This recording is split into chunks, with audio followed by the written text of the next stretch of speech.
All right. Shout out to the real. Shout out to the fake. Shout out to that nosy bitch. You better stay in your place. Get in line. There it is. Huh. Cool Kid, one half of UMCs. Let's talk about it. Let's get back to the beginning. Let's talk about UMCs first.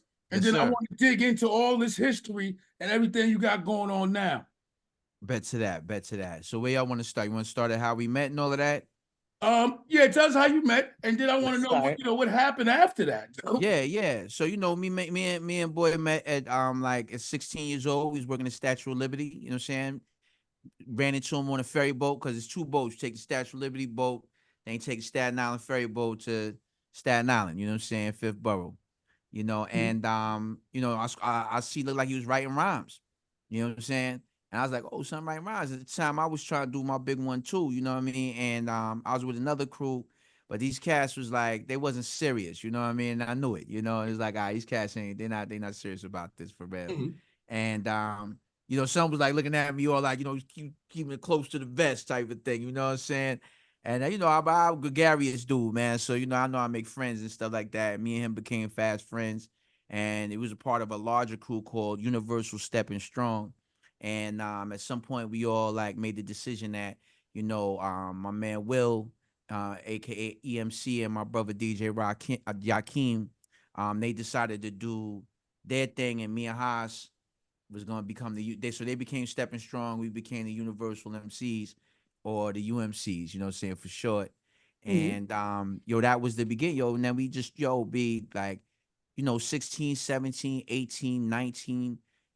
We was just grinding, man. Like it's a whole docudrama of that. Is hours along and talking about all the things that we did, from traveling all around the 5 boroughs and the outer regions of New York and even Philly and Jersey and stuff like that, trying to make a name for ourselves, because that's how it was in them days, man. You ain't just, what I'm saying? You ain't just like put a song on the internet. Yeah, you know what I'm saying? Like, you had to go out there and beat them feet, man. You had to hit the concrete, you know what I'm saying, and see what it was.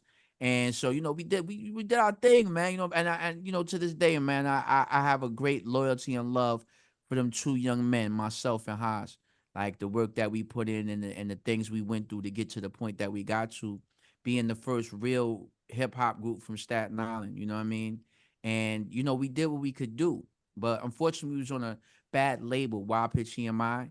And so, those were the days of like high level jerking. Like, they was the finesse game was superb. They were just taking anything you had. Like, you know what I'm saying? If you leave out there with your drawers, you know what I'm saying, you was doing something. You know what I mean? Like, they just robbing folks, and it came to a head at some point. During the second album, which a lot of people had an issue with, because the first album had a certain feel to it. Yeah, a certain attitude, certain vibe.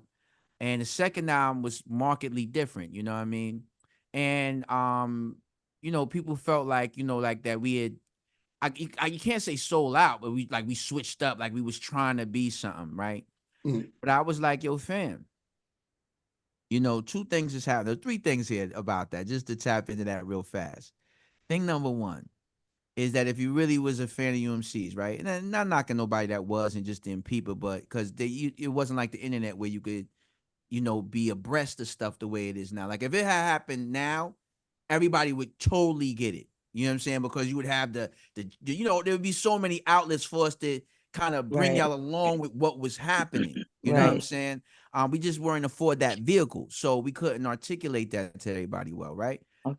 But that notwithstanding, also we were going through a difficult stage. You know what I mean? Like, as men, we had just had children, and I was like, we was barely holding on. You know what I'm saying? So, we on Soul Train.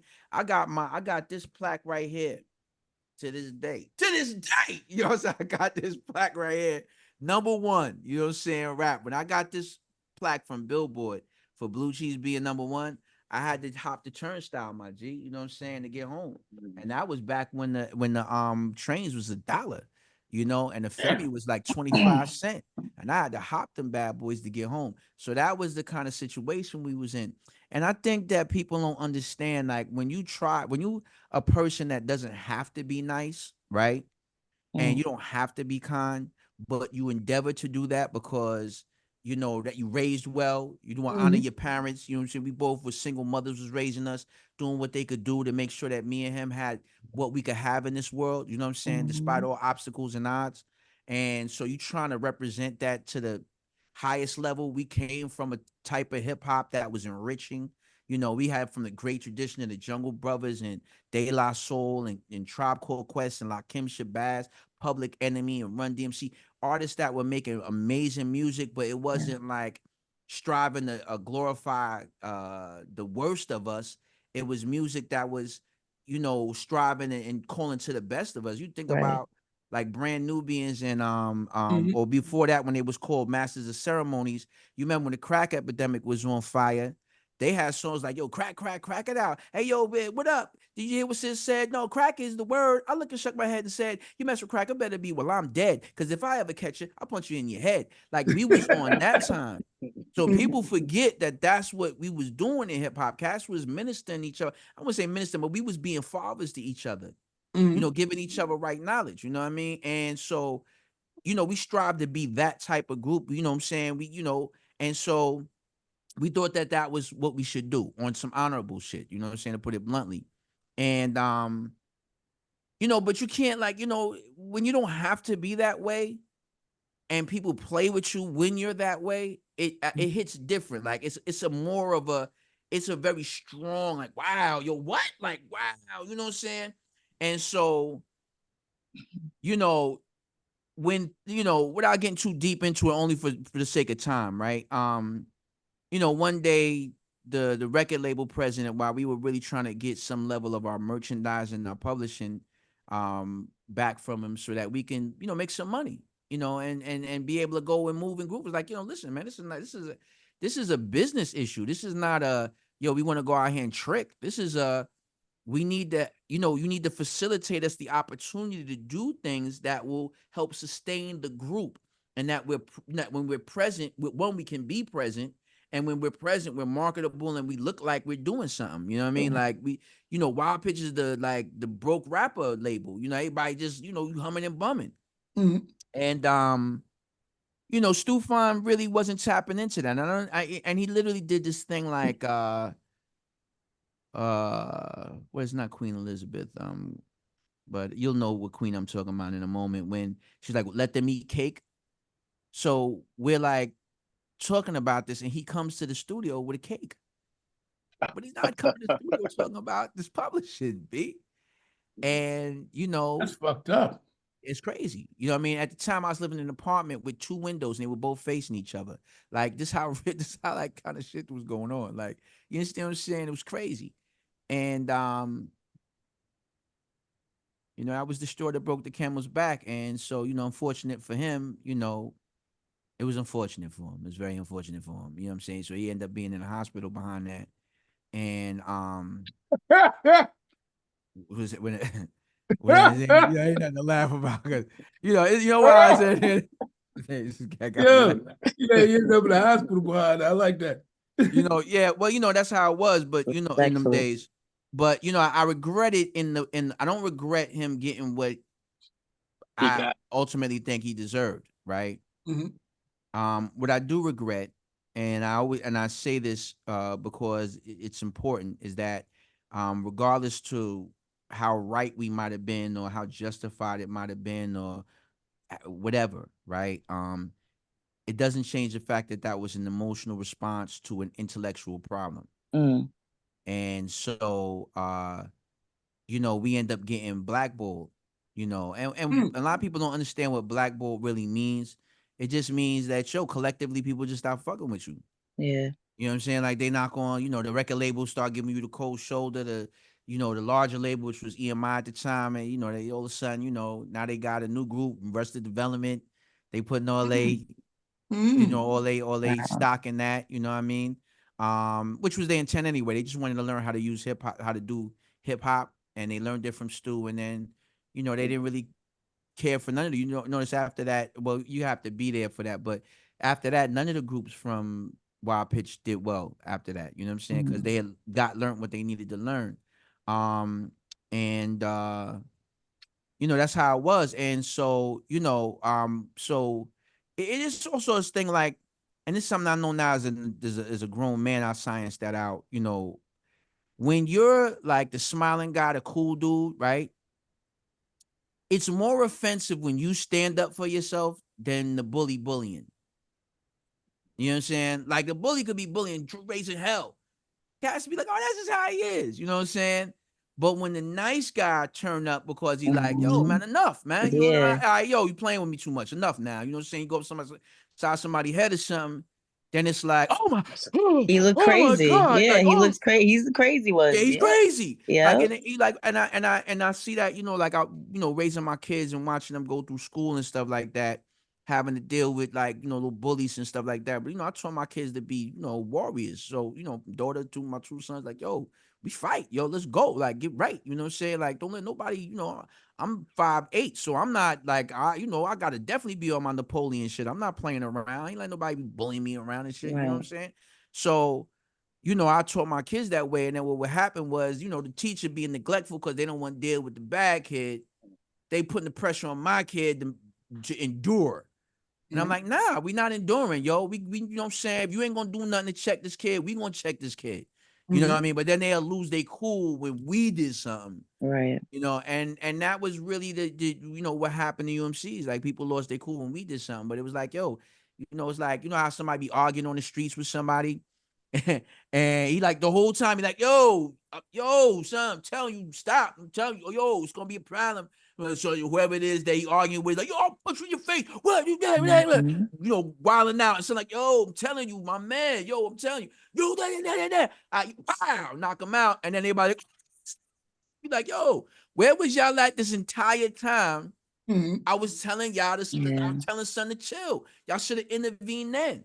And that was really like what it was. It was like, yo, why y'all ain't intervening all of this time that you seen us going through this? You know what time it was. And yeah, you seen what we was going through. You know what I'm saying? Stop playing. And it was what it was. So, you know, that was the unfortunate story of, you know, kind of the rise and fall of UMCs. But, you know, we were very blessed to have a really great impact.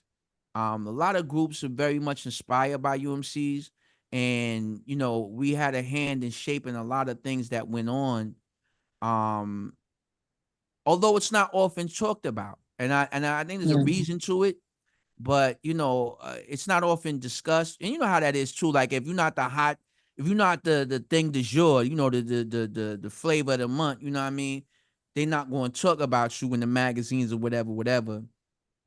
But, so I think that like that whole era got stigmatized as happy rap. And so, you know, but what it really was, a lot of people don't realize that they was playing into a larger thing that we are seeing the manifestation of today, which was, like, pardon me if I'm going on and on, it's just the stream of thought, you know what I mean? Which is like I was saying, hip hop was sending kids to college. Like, if you like think of the songs in them times, the like it was the rap was in too. Like, you know what I'm saying? It wasn't just one style of hip hop. It was a bunch of different styles. Like you said, the Brand Nubians, the De La Souls. And then after that, the other stuff started coming, the NWAs and then it never, and everything that made it, and then what people don't understand, this is why New York fell off as hard as it did. Because New York was under the impression that people was loving New York because New York was hardcore. No, New York, big city of dreams. Yeah. That's what makes New York special. It's a place of magic. It was a place of magic and wonder. It was the shipping capital of the world. It was one of the, Hudson River, the harbor. That's one of them. Jersey, Hudson, like that's everything's coming through there. Immigrant capital of the world. You understand what I'm saying? Financial capital of the world. You know what I'm saying? NASDAQ, the Dow, all that was there. You understand? The theater capital of the world. music capital of the world. We had so many culturally an amazing place. It was a place that you walked around like this when you walked around if you was from out of town, because it was just so beautiful and so exciting. You think But that's over with? Oh, it's been long over, because cats convinced themselves that what made a city important was how dangerous it was. But that's not economically feasible. See, there's some real practical stuff that sound like some egghead noodle business, but it's stuff that it has a real impact, whether pop culture vibes with it or not. And that is that, once you become economically dangerous, what happens is that you don't have commerce, because people aren't visiting the same because it's dangerous. Right. You see what I'm saying? So you're not going there for those opportunities anymore. Once you cease to have, you cease to be a cultural capital, there's no reason for people to gravitate because there's no culture there. You see what I'm saying? So there's Very nothing true. special happening. And so it's like, well, then next thing you know, oh, LA's popping because something special's happening there. Hollywood never stopped being Hollywood. Hollywood always is going to be bright lights and big city. You know what I'm saying? Even though it's not like really that in real life, but it's always gonna present itself that way. It's never gonna, like, even when NWA and that was popping and doing anything, Compton and just, the gangster rap and like, Hollywood never let that get so far that you forgot that this is where movies are made and television shows and live from Burbank, California. It's, you know what I mean? Like, they never lost that. You know what I'm saying? He's New right. York, we gave that away. That, and another thing that we failed to do is New York is an immigrant city. It's a city that on the Statue of Liberty say, give me you're tired, you're weak, you're weary. You know what I'm saying? Your huddled masses. You know what I mean? Like, that's what's on the Statue of Liberty. Tell bring them here. I got something for you. If you from out of town, come on here. I got something for you special. If America's supposed to be a melting pot, you know what I'm saying? We straight gumbo up in this bitch. We the real deal. All the flavors of the world is right here. All the anybody that said live in New York, you speak a little guy, you got like about 5-10 words of Spanish you could definitely throw off. You know what I'm saying? Chuck the poppy at the bodega. You know what I mean? You want to talk to the dreads, the Arab dude come in there. My beam, what's up? What's up with BB? What's going on? It's love, brother. We got all of that in us, right? But when it came to the music, because Cass was supposed to be fly, but they was fake, right? They was not really fly guys, for lack of a better term. And that person not fly when you got to do like xenophobic stuff, like where you scared of people from out of town or you don't want nobody else to shine in your space. Like New York cat, if you a real New York cat, you trying to see everybody shine because you fly. Like, I ain't worried about you. Shine, baby boy. Let me see you do your thing. Let me see you do it. I love it. You know what I'm saying? Yeah, baby. You love it. It's all good because you know that when it's your time to do your ones, it's gonna be crazy. So we not doing it. But what happened is that we shunned everybody else, and we didn't even understand what we was doing, because what was happening was, and I had this fortune, I did a lot of traveling in my civvies, not touring and just living. You know what I'm saying? Going places and hanging out with people, and I just like rhyming so much that I just get ciphers anywhere. People wouldn't even know it was me. After the fact, they'd be like, so you cool, man. I'd be like, yo, you remember UMCs? I remember UMCs. That's me. It's crazy. They would never know because we wasn't that big to me that I could be fronting. You know what I mean? So I wasn't on that time, and I would go places, and but I learned about what New York did, and when I say New York, I'm talking about the radio stations and the source and the vibes and the all these places that were out of New York, and what they did was they hurt cats' feelings, man. You know what I mean? For lack of a better term, man. They hurt people's feelings. These are like our little brothers. Atlanta's our little brother. You know what I'm saying? Houston was our little brother. California was our little brother. You know what I'm saying? Detroit is our little brother in this hip hop business. You understand? And they was making their version of this. This is hip hop in the context of us culturally. Like, this is how we living. It sound like this because this is the like, yo, why they rhyme so slow, or they ain't lyrical like New York cats or Detroit cats or Chicago cats. Why? Because in a big city that's moving like this, you talk fast. Yeah. Being verbose and articulate is important. You know what I'm saying? You get on a train, you got one stop to tell your mans what you got to tell them. Yo, son, about that, you know, you getting it all out lightning fast. It's a different energy than if you live here. I'm living in Augusta, Georgia now. Yo, it's you know, you're just chilling. Hey, down with Jay, hey, what you doing there, son? Yeah, I'm just hanging in. You know, you got time. You know what I'm saying? You got time to talk. It ain't no rush. You know, matter of fact, if you talking fast, it comes off. People think that you up to something. So lyrically, you're not gonna hear, baby, you thinking you crazy lady, you not busting that snap box, rock knots, we top knots, like it ain't gonna be all of that. It's gonna be like, yo, you know what I'm saying? Hey, yo, I'm chilling, walking down, say, got to be, you know, it's gonna be in that pop, that bop, because that's the bop for that culture. I came down to Atlanta. I used to live in Atlanta for like in '94, I think. And my man took me to a real club in Atlanta. And man, yo, he brought me down there into one of these like real Atlanta clubs, not New York Atlanta club, Atlanta club. You know what I'm saying? With nothing but donks out there, you know what I'm saying? And cats out there. You know, they did the type of situation where I'm in there. Everybody knew I'm not from Atlanta, right? They could see how I was bugging. And they playing it. Give me that donkey butt and them big old legs. I ain't too proud to beg. Come on, girl, let's shake that thing. You know, I'm hearing that, the booty shake music and stuff, right? And I know I sing that wrong. I know people out there, they hear this like, yeah, you sing that right.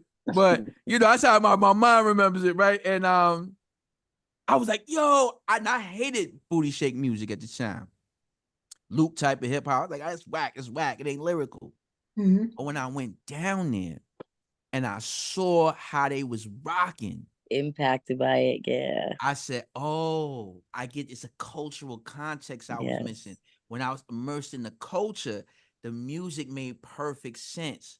You know what I'm saying? And so it's, you know, and that's what New York didn't realize. And so we didn't celebrate our little brothers and our little sisters that was coming in the various cities and welcoming them and working with them and vibing with them and connecting with them and loving on them, man. You know what I'm saying? Because hip-hop is a culture, man. It's not just music, man. It's really a culture. And, you know, I'm going to get into that in a minute. But that's because you talked about Atlanta, you talked about those being the little brothers and all that. And, you know, I ain't going to lie, you know, being that the Diddy situation is happening, all these things are going down. Yeah. And, you know, you can hear, like when you hear the South rappers from back in our day, the 90s, when you hear them talk, well, not the ones that was accepted over here, but when the hate for New York is real. Like they don't even know it's real. It just comes out. Like, you know what I'm saying? But it's the same hate that as a fatherless child who watched, who is aware that my father raised somebody else's children. So that's how that's that kind of hate. That's what that hate sounds like to me. And I'm not saying that we nobody. I'm like, I ain't sonning nobody. Like, I'm not speaking like they really they fathers or they big brothers. But in the context of the music and the culture that, you know, it came from New York, and they were all experiencing it. If something dope come from someplace that you love, one of the things that you want to do is show the person that does the thing that you love that, yo, I do this too. I like this too. Right. And then you turn your nose to that person. And we don't acknowledge it. Yeah. Yeah. You meet an artist that you really love, like their music impacted you, and you go to their concert. You spend your hard earns to go to this concert, and you meet them and they be a dick, and you like, oh man, like that hurts extra. Yo, that's like, you know what I mean? You know, and that's what, and I feel like, you know, and I ain't trying to, you know, we speaking academically, so I'm not, this is not about, like, I'm not making no personal shots, but, you know, I can remember, you know, Funk Master Flex, and I can remember The Source, and I can remember different people that were everyday personalities, like radio personalities and media personalities, you know, like leaning into the negativity towards them and refusing to play their records, and, you know, and I just thought that it was like, yo, fam, you know, somebody once said to me years ago, he was like, yo, fam, you know, not for nothing, when New York artists, when Run DMC and Fat Boys and all of them was going on the Fresh Fest tours, the tour that really made this a national music, right? New York people wasn't driving to Philadelphia and the South Carolina and the North Carolina and the Florida and the Detroit and LA. New York people wasn't filling them clubs up. We were, like, meaning them, the people in them regions we were supporting y'all. We believed in y'all. We was rock. We were going. You weren't going to those record stores regionally to buy these records that went platinum. We bought those records. We supported you. Where is the love at? And a people without honor, right, can never have a worthy infrastructure. If I can't trust that believing in you and supporting you will have value, then what could we ever build? You know what I'm saying? Like, it's like how they say ain't no or what they say ain't no honor amongst thieves. So why we mad when somebody gonna start snitching? There's no honor amongst thieves. What are you talking about? I'm not supposed to do the right thing by you. We thieves. Like, which is what we do. I'm supposed to snitch on you. I'm gonna get a chicken dinner in a minute. They're gonna bring me back some. Was you stupid? They're gonna bring me back wings and things. Like, why? We're thieves. So when you have that kind of mentality in your culture, where it's like, yo, fam, I can't trust that showing you love is going to matriculate in anything. And I mean, you're not going to have my back. Or when it's my turn, you're not going to be there for me. I was there for you. You ain't got time to be, you done got so big, you can't come and see me. That's why to this day, if I go to an event, whether I'm performing, that's one thing. I never put myself in no position like that like you too much on star time. I'm like, yo, I never been on that like that. There's certain times that you got to do certain stuff as a matter of protocol. But if I can get around it, or if the situation is comfortable enough, I'm out in the crowd watching the other acts. I'm like, You know what I'm saying? Why? Because that's how you supposed to do it. It's honorable. Like, yo, let me show you support, my G. Absolutely. Let me be there for you. Let me vibe it with you vibing. This is hip hop. It's like, I'm not a sports dude like that unless we talking pickleball, right? And so, but you know how some people will like basketball, right? Or they say they like basketball. And there's some people that like basketball or football for that matter. So let's say football, cause I know what day it come on. So Sunday blocked out. Sunday blocked out. Everybody got a friend like that that's like, yo, you're not gonna reach him. He got 7 TVs on, his laptop on. He got everything. He watching all the games. He recorded some. He going, he gotta go to work. Them joints is on the, back in the day, he'd be on the VCR catching them, you know what I'm saying? Like, like cat's serious about they watching every game. Every game. They know all the players. They're a sports geek. And then this cast is just like LeBron. So they watch whatever team he playing for, that's their team. Right. Wherever he going, that's where he going. That's where I go. That's what I do. Yeah. I see you a poser, yo. You ain't no good. Wherever LeBron go, that's where I'm going. We was in Cleveland. You ain't gonna watch nothing else with LeBron, you see? Yeah. But see that, but you know what it is that it's like, well, do you like basketball or do you just like LeBron? You know what I'm saying? Like, if you like basketball, you can watch it. Like, you know what I'm saying? You can watch it. Like, I like comic books. I grew up on comic books. You know what I'm saying? Most rappers love comic books, right? And Captain America was my guy. X-Men was my group, was my team. Like those was my 2 books. Captain America, X-Men. I mess with the Avengers. Those was my main books. But I read everything. Like, if it came out, I was reading it because I like comic books. But I have favorites. But I like comic books. So I love all of it. I love hip hop. So I love all of it. I don't got no issue with what's out now. I don't got no issue with what's out then. I don't got no issue with what's out over here or from over there. White cats is doing it. Dudes from across the water, the Asian dude. I love all of it because I love the music. I love the culture first. That's how I'm on it, man. So let me ask you. That's how it's supposed to be. Love it. So who you listening to now? Me. I'm listening to me Yeah, right I knew now. that was I'm gonna coming. tell you why. I'm gonna tell you why. I'm gonna tell you why. I can't listen to anybody now at all because I'm working on a new project right now. It's called The Eye of God. And so in the artists by nature copy. Mm. You know what I'm saying? Like, just by being a rapper, you know what I'm saying? Think about all rap songs is referencing stuff, all these literary allusions that we, give off. It's all about, artists are generally uh repackaging reality for you or what they've experienced. And so if I'm hearing other people rhyme, somebody might do something that's dope. And I'm like, yo, that's fire.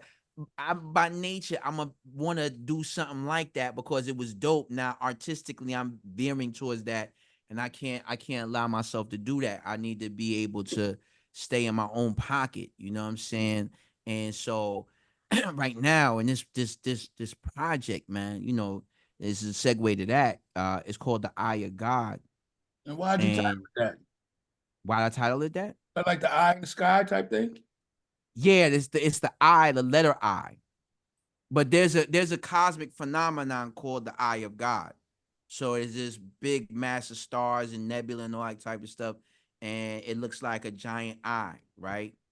But so that was inspired it, right? But at the same token, the eye of God, like, the God and I type of thing, you know what I mean? And I thought it sounded cool too, to be honest with you. This is really Yeah, the it main sounds thing. pretty. It sounds very cool. Yeah, it just sounds like a cool vibe, right? You know what I'm saying? In the And astrology, yeah, it's just a lot of stuff to play into that, right? You know what I mean? And I so, like it.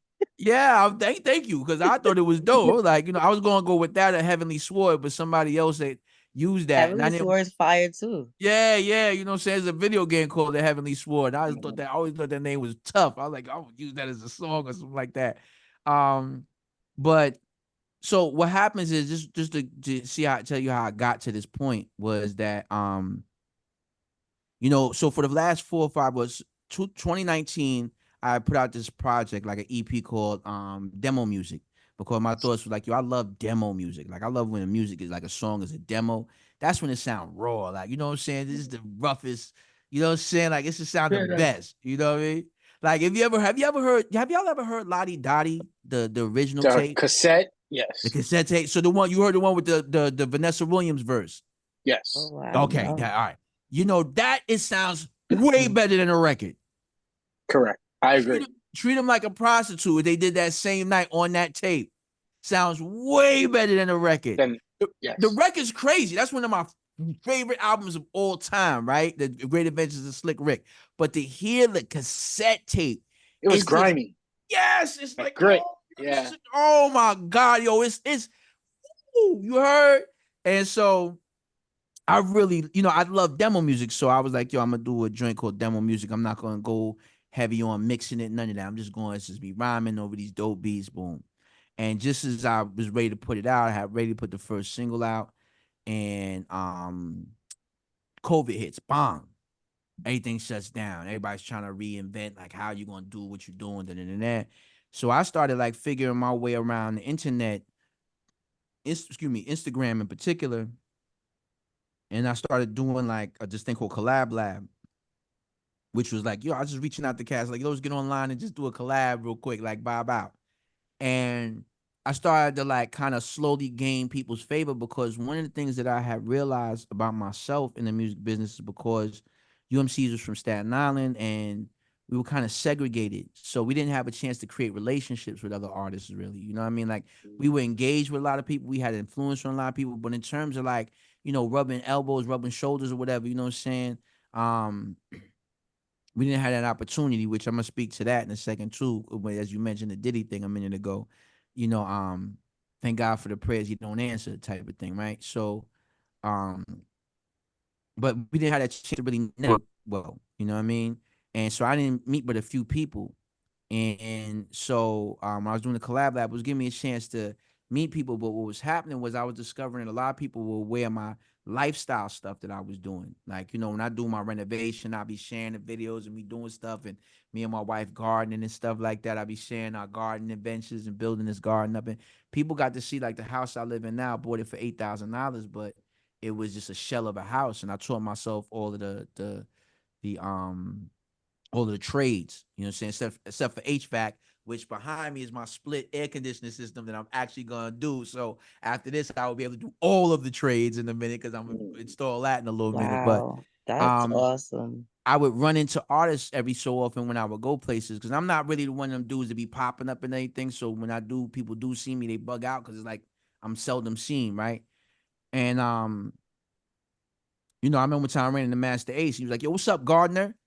I was like, "Yo, what up, Ace? What's up? Yo, what's going on?" I was like, "Yo, he had me tripping." Cause I was like, "Yo, you know what I'm saying?" Or I ran into like I forget what else I run into. I run into all the time, and I have these robust conversations with people about their renovations. Like, "Yo, so I'm just working on yo, see you working on your bathroom." I'm like, "Yo, son, when'd you see this?" He's like, "Yo, you watching this shit?" I'm like, "Yo, son, I never see you on this ever. Like, you don't even follow me. Yo, we're not even friends on this shit. How do you even know any of this stuff?" You know what I'm saying?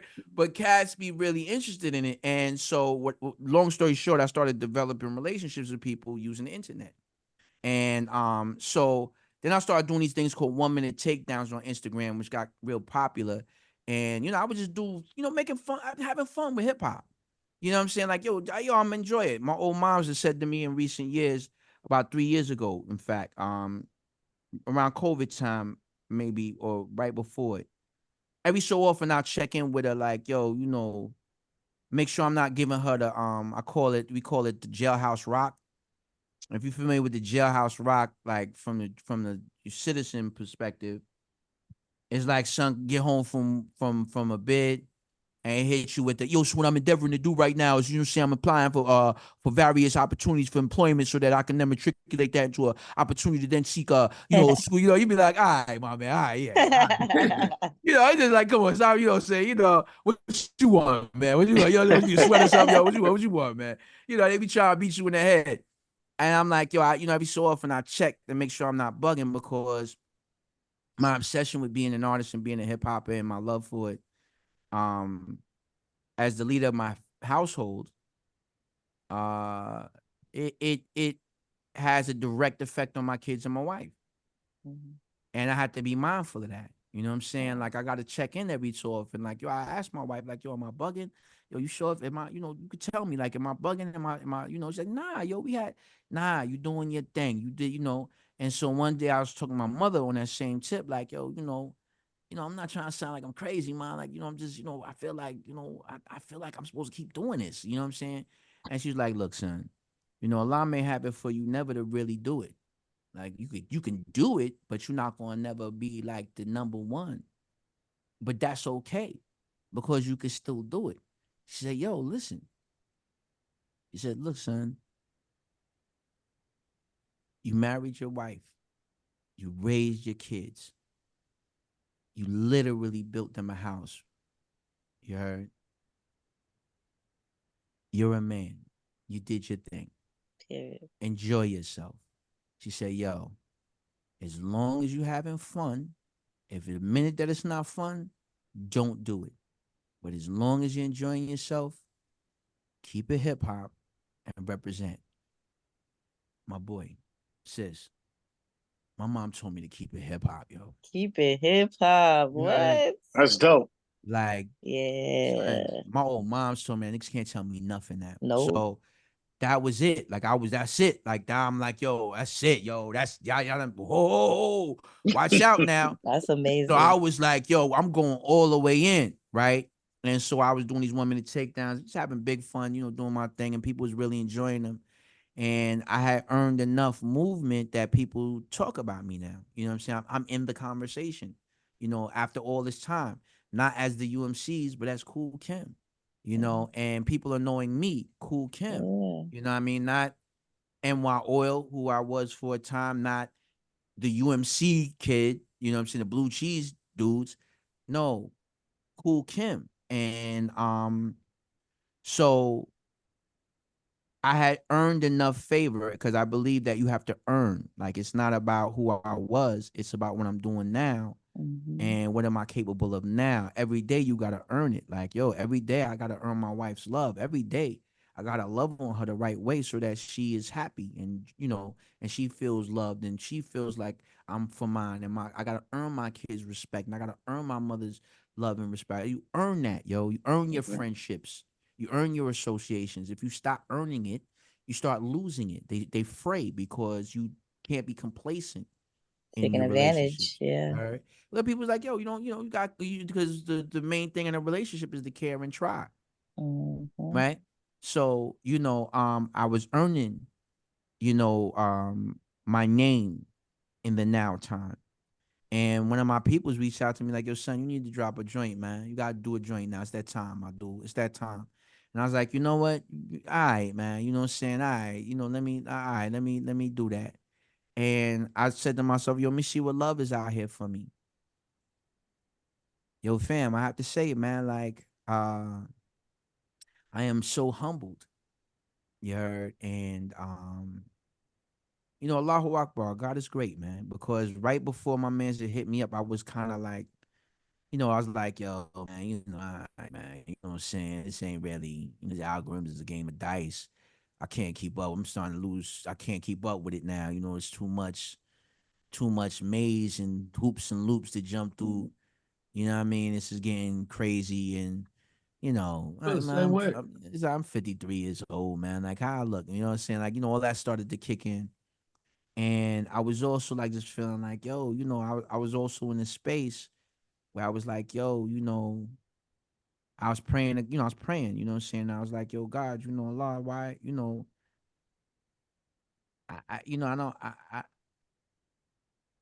I just feel like, love me like I love you. You know what I'm Mm-hmm. saying? And, I try to be, as close as I could be to righteous in this, you know what I'm saying? But, you said you would lay our enemies before us.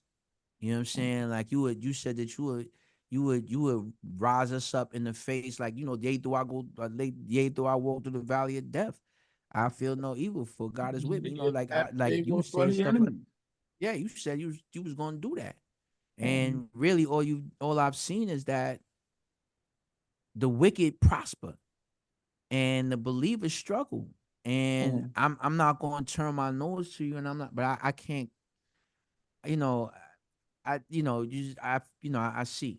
And yo, and I was articulating it, and I said, but I'm not going to wild out. I'm not going to, I don't believe no more. Not that, but I was just Right. hurt. I was expressing my hurt, I know what you mean. and you know what I'm Yeah. saying? Like, and I was building with my wife and my mother, and a couple of my brothers and stuff like that. Like, yo, this is how I'm feeling, man. You know what I'm saying? Talking about it, just trying to find some center, Right. man. No sooner did I get into that space, but still stay pious, right? I wake up and everything that's happening with Diddy's happening.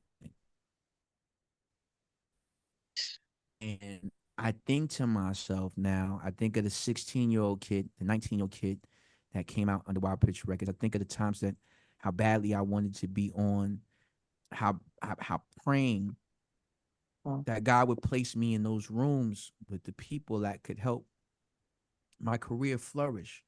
You heard? And why we could never get in those rooms, right? Why all these low life cats get in these rooms and prosper and get all of these things, and I can never, here it is. I'm trying to be good and do it your way, and I can never get into these rooms, and it hurt me. yeah. And now here it is at 53 years old. And maybe that's just my point of view, because everybody can see it their own way. But yo, ain't it a thing? It's like, yo, I kept you out them rooms because them rooms was not for you. I Yeah. kept you safe from them rooms. You ain't Mm-hmm. need to be in them rooms. You need to be where you are. You are. You know what I mean? Thank God for the prayers he did not answer. You heard? Thank God for the Always a reason. There's always a yes. reason. Yep. You thinking that he denying you. And He's meanwhile, protecting he you. moving you away Yes. from something like, nah, son, this ain't for you, son. You was young, hungry. You know what I'm saying? You ain't had your pops in your life, so you had this kind of need to. You was looking for a father figure when you was young. You was looking for somebody to latch to. Yo, if I'd have brought you in the room, son, you might have latched on to the wrong thing. You heard? You know what I'm saying? You were susceptible to getting turned out in that situation. You know, your pride would say, no, nigga, I could never, this bad, Right, right, right. son, it don't happen like that because it don't happen like that. It happened like that because it happened like that. You know what I'm saying? You in there chilling, you know what I'm saying? People don't got situational awareness like that, fam. Because the reason why a con game is called a con game is a confidence game. It's meant to play on your confidence. Right. You know what I'm saying? That's how it works. So you never know who could have got and who got, who really did get got. You know what I'm saying? And so, you know, all that to say that here it is at 53 years old. I rhyme better than I ever rhymed in my life. You know what I'm saying? I retain my, I'm a little beat up now because I'm in renovation mode, so I ain't got my pretty face on, but I retain some level of youthfulness. You know what I'm saying? I'm very active. I turn flips and all that, yo. You know what I'm saying? I do my thing, you know what I mean? And I've been preserved. And now I'm trying to put this project together, and I'm reaching out to people. And yo, when I tell y'all the people that's on this project with me, that volunteered their time and their voice and their music, Tell me. it's unbelievable, yo. It's Yeah. unbelievable. Like, this is gonna be, without a doubt, and this is gonna be a major statement I'm gonna say right now, but I'm gonna put it on the line right now on the Highly Dysfunctional Show. You know what I'm saying? You know what I'm saying? I said that right? The Highly go. Dysfunctional Show. All right. I'm going there with it right now. This is gonna be one of the greatest hip hop albums of the last 25 to 30 years. Wow. You heard? And Stand on that. Stand on that. standing on that, yo. And I'm saying that understanding the magnitude of what I'm saying. I'm saying that understanding the quality of amazing music. I'm telling you that at the demo stage of this project, which is where I'm at right now, right? When I listen to it, it makes me feel the way I felt when I heard Enter the 36 Chambers. Ooh. It makes me feel how I felt when I listened to 3 Feet High and Rising, how I felt when I listened to Jungle Brothers, done by the Forces of Nature. It makes me feel how I felt when I listened to Mobb Deep. You know what I mean? When I heard 50 Cent, like when them great albums, when Raising Hell came out, like them great Adventures of Slick Ricks, them great No albums that skipping came out. tracks then. Basically, Yeah, no when you was skipping. just like, Let it ride. yo, oh shit, like, yo, this is crazy. And man, yo, listen. Let me just tell you some of the people that's gonna be on there. I've been keeping this a secret for a minute, but I gotta just tell somebody, okay? Yeah. Don't tell nobody what I'm about to tell y'all, all right? But listen, I got this joint with myself, Taj from Souls of Mischief, I Kill from Jurassic 5 called The Hadith. Crazy. I found my brother AMG. Y'all remember AMG? Bitch better have my money, AMG. Me and him doing the joint. We gonna redo Jiggable Pie. Oh shit, it's such a fucking groove, yo. I got up with my brother Do It All from Lords of Underground. He writing right now as we speak. My good friend Chip Fu from Foo Schnickens is in the booth right now putting the chorus together for me. Chip Fu. Yo, That the minute. I got Edo G on deck. Edo G, that's my boy. I love Edo G. Good, great brother. Raheem, the Grandmaster Flash and the Furious 5 is on the joint with me. You understand? Wow. Sir Mix-a-Lot. Sir Mix-a-Lot on the joint? On a banger. I'm not on the Seattle pop style that's he's Some been real known deal. for. He's on some New York boom bap. Wow. You heard? That. I would love to hear You never heard him on these types of things. Wow. You heard? And my whole point of it, and many more to come, like many more that I'm not even finished. There's plenty more to speak to, right? And it's not gonna just be an album full of collabs, but I wanted to have some real fun collabs on here because the point of it was And after the 50 hip hop 50 anniversary, right? Mhm. I had observed that there's always a particular cast of characters that you're gonna see. And I remember D Nice making catching the well, my man Tony Rashawn was telling me via D Nice how they was doing the club CQ joints, and he had particular artists on a couple of times, and people was like, all right, well, how many times we gonna see him? We seen him already. Like, all right, give us somebody else. You know what I'm saying? So he had to stop letting his mans come through to perform because it's like, all right, yo, son, people seen you already. Like we got who else out there? You know what I mean? And so we've seen. We're gonna get us. Always gonna get a meth compilate collab. You're always gonna get a Jada Kiss on a collab. You're always gonna get certain people. Kane's always gonna be doing the show. LL's always gonna be on the show. Slick Rick's always gonna be. It's always the same cast, and these are great cats to see. Like, don't get it twisted. If you've never seen them, you want to see that in your lifetime. Kane Right. give a hell of a show. You kidding me? Like, these are some great people to see perform. Yeah. However, after you've seen them 2 or 3 times, you be like, yo, whatever happened? Well, I'd like to see the UMCs perform before the day's out. You know what I'm saying? Let me see, Chip Forward and them Foosh niggas get their thing on. Let me see this one. I ain't never, let me see these cats. I never seen these cats rock out. You know what I mean? Let me see this before they, it's said and done, man. Cats is gone. Rest in peace to Clark Kent, who was our latest soldier to pass. You know what I mean? And so, Clark Kent. yeah, man. So as far as the album is concerned, I wanted to present people to you that you don't always hear from. And over music that it's not about what you expect them to do. It's about, these are MCs. Sir Mix-a-Lot is an MC. You heard? Like, he gained great success from songs like Baby Got Back.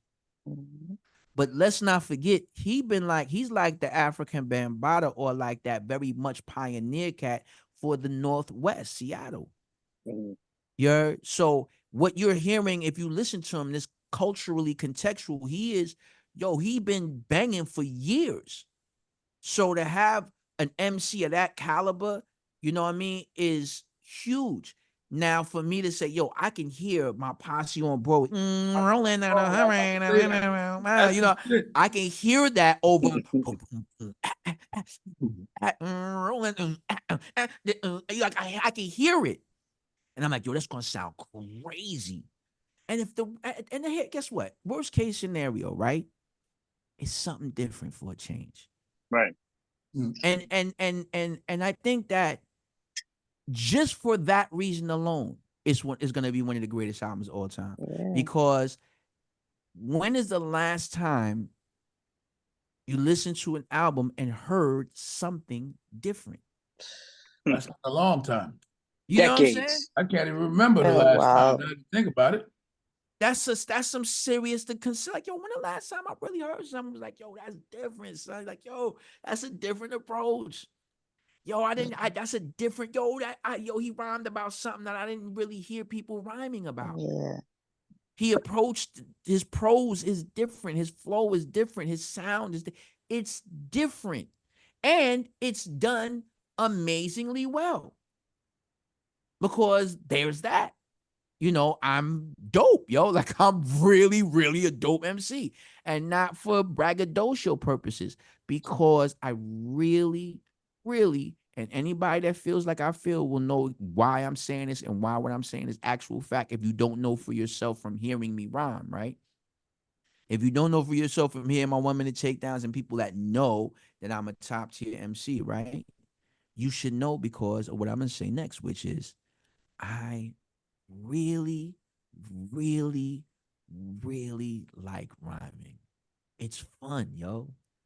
It's fun to rhyme, bro. It's fun to it's fun to go back and listen to something and be like, I said that? Yeah, That's let me hear crazy. something. You know what I'm saying? Let me hear Like, something. Yes. Give me a I piece. got something for you to think about. 19 years old. 19 years old. And this is what I said.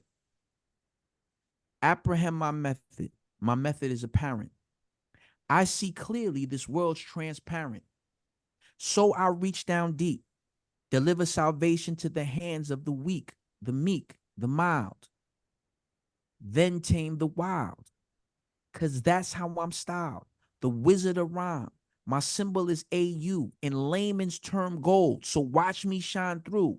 A new zoo review coming right at you. And you, Kim is coming through. I grow on because my strength is that of two. If rhymes the boat, the beat must be my crew. Of mental ingredients, all of which is alarming, not harming, better said disarming. Yes, I disarm you. I neutralize your weaponry to make you more appropriate to deal with me and then not give you one to grow on. I wrote that at 19, yo. When did you start rhyming? I started rhyming at 15. Maybe a little bit before that because my old mom's came. My old mom's was a police officer. You know what I'm saying? She Dukes? finished it. Huh? Your mom's? Yeah. My mom's was a police officer. She was like one of the first black detectives in New York. So did you have a strict background? Your mom was strict growing up, or? Nah. She was, my mom's is like, I'm more closer to being raised in a bar. Like I'm like a bar baby, you know what I mean? Like, you know what I'm saying? Like, like then like so, my mother is social butterfly. So I learned that, like, you see look how long I'm talking, dude. Like, I get in the room and I just talk like I know you forever. Cause this is how I just, that's how my mother raised me, like that kind of social, social person, you know what I'm saying? And yo, one day she come home from work with the first viral rap. Cause viral back in them days, all right, in the 70s, 80s, shit, right, was a Xerox. So the words the rapper's delight was on Xerox paper when it first came out. Mhm. Cause it was like kind of people thought of it as a joke. The hip hop, a hip it to the hip of it. So she passes like, yeah, check this out right here. So I'm like, yo, like, okay. And for what to her was funny or fun or just, a novelty, bro, it was like, I opened it up. I'm like,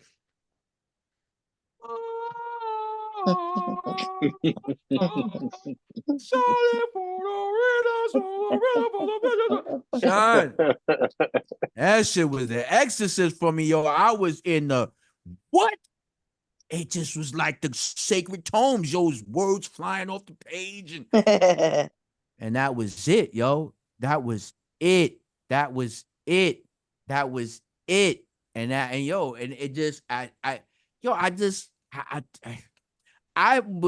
me and hip hop started I started as a b-boy, right? So I had auditioned for the uh for Beat Street at the big breakdance contest at the Roxy's.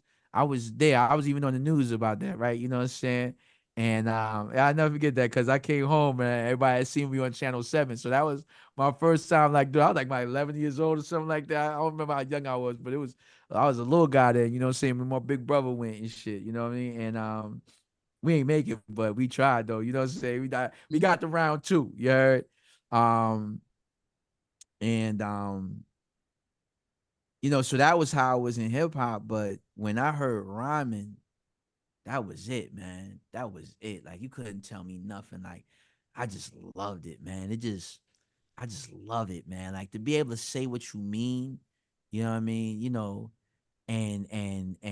And like you could just bring people to a place and then you just saying the words in a certain way, you know what I mean? Like I just love it, man. It's just the greatest thing ever for me. Like, you know what I mean? I love a lot of stuff that's dope, but man, nothing like rhyming, man. Rhyming is just fun, yo. And then to record yourself and then you hear it back, and if it sounds dope, it's like, yo, oh, that's me. It's me. You know what I'm saying? Like, yeah, man. I love it, man. I Shout love out to the rhyming, real. man. Yeah, man. And big ups to everybody that love it like I love it, man. And like what I would like to say is like, for people out there, especially like cats as older heads and stuff like that. And as a matter of fact, to everybody, you know what I mean?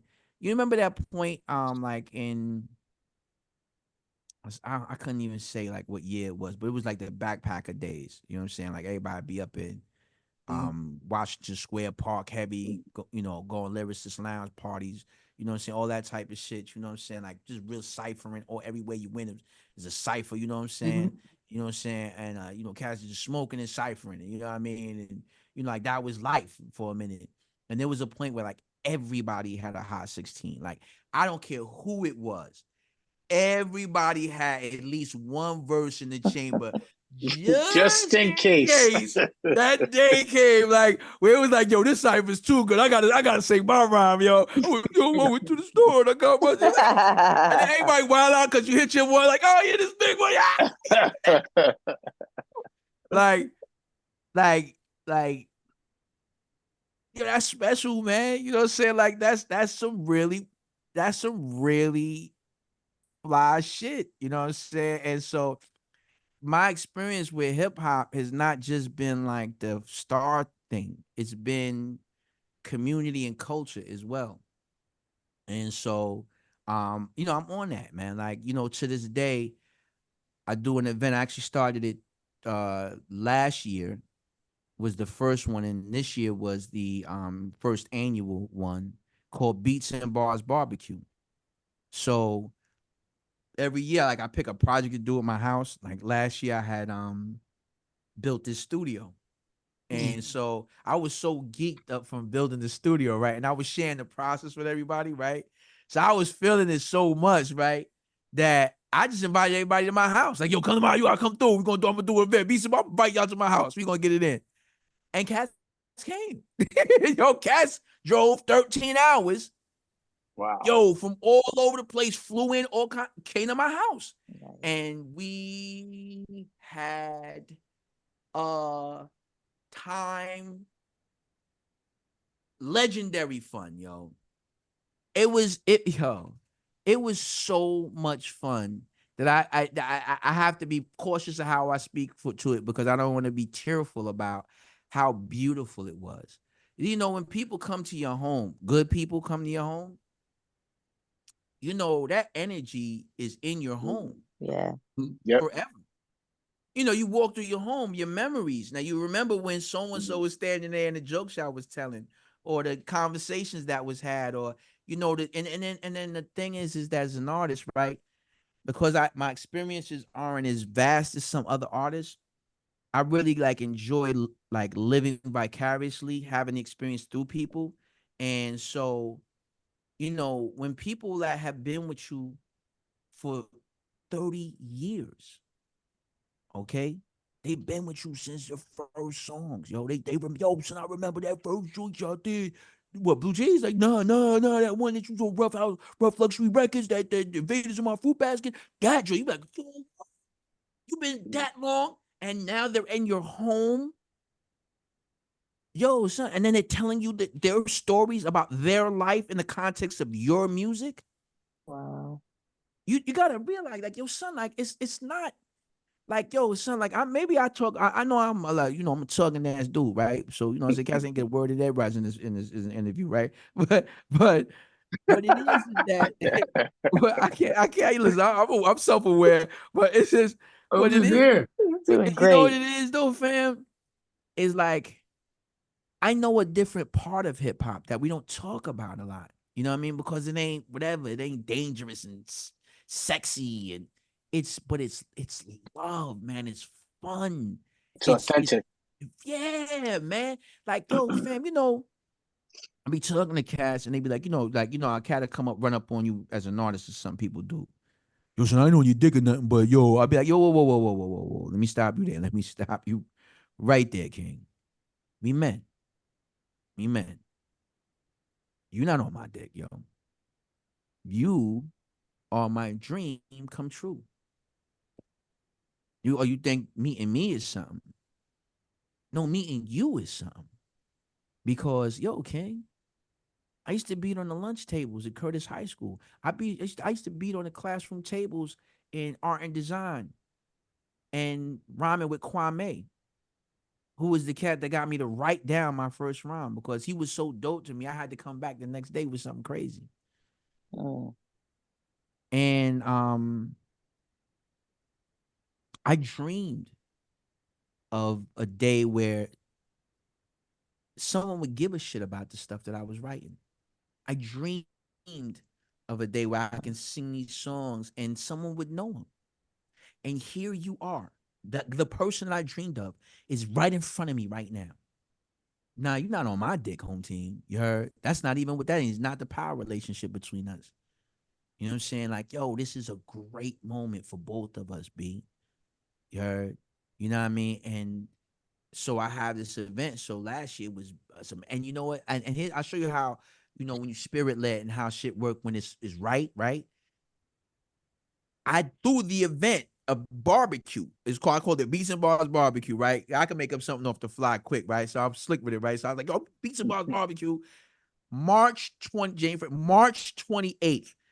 It was, and Augusta ain't got but 2 seasons, summer and Christmas. So it ain't but like it's boiling hot out. The fact that don't let this fool you.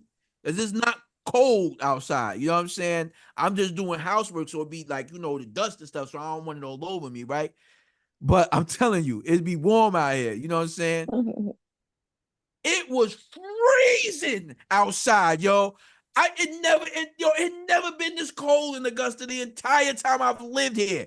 It was brick when I tell you it was brick. And it rained the night before. And when I tell you that shit meant nothing, it almost made it better. Because cats are just like, yo, it just made everybody more determined to have a good time. And we just had a ball. And so everybody like, you got to do this again. So I did it this year because my project was doing my garden. And I did a garden. I did a big garden, like with the trussels. It's beautiful, man. I did my thing. I ain't going to front.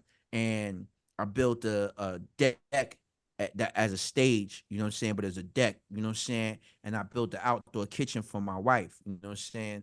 And next to this, my inflatable jacuzzi deck that I built, you know what I'm saying? Cause I'm resourceful. I don't got no money, but I know how to do shit, right? You make it happen. Yeah, I'm good at being broke, you know what I'm saying? So, you know, a lot of people though, you know, people you do good, you know what I'm talking about? Like, yo, you're like, if you good at being broke, people would think you got money. Like, nah, nigga, I got no money. Nigga, I know how to cobble some shit together. I'll take these pallets and I'll tie them up. I put that shit together. You heard? Like, you know what I'm saying? Like, look, this is right here. Like, look, this is my studio and shit like that, right? It's a mess because, you know, like I said, I got stuff in here. But this is a shed, son. Like, if this thing stretched long enough, you would see it's a common shed, but it's just 12 by 24. But if you walked in here, you would like, yo, even with the mess, if you could see it with your own 2 eyes, you'd be like, God, this shit look like it's an apartment. Nigga, I'm like, yes, son. Because if you're resourceful, you could do shit that other people, son, you can't buy that. You know what I'm saying? Like, you got to get big bank to compete with a resourceful person. True. Because a resourceful person could build whatever they want. You know, as a motherfucker know how to build cars, right? He don't need to go buy a Bentley. He could build some shit look just as good or better. Or he could go build his own Bentley because he'd be like, yeah, I'll go to pull apart and go get the parts. I'm straight. You know what I'm saying? So I learned how to do that. So that's what I did. So I made it's beautiful back there, right?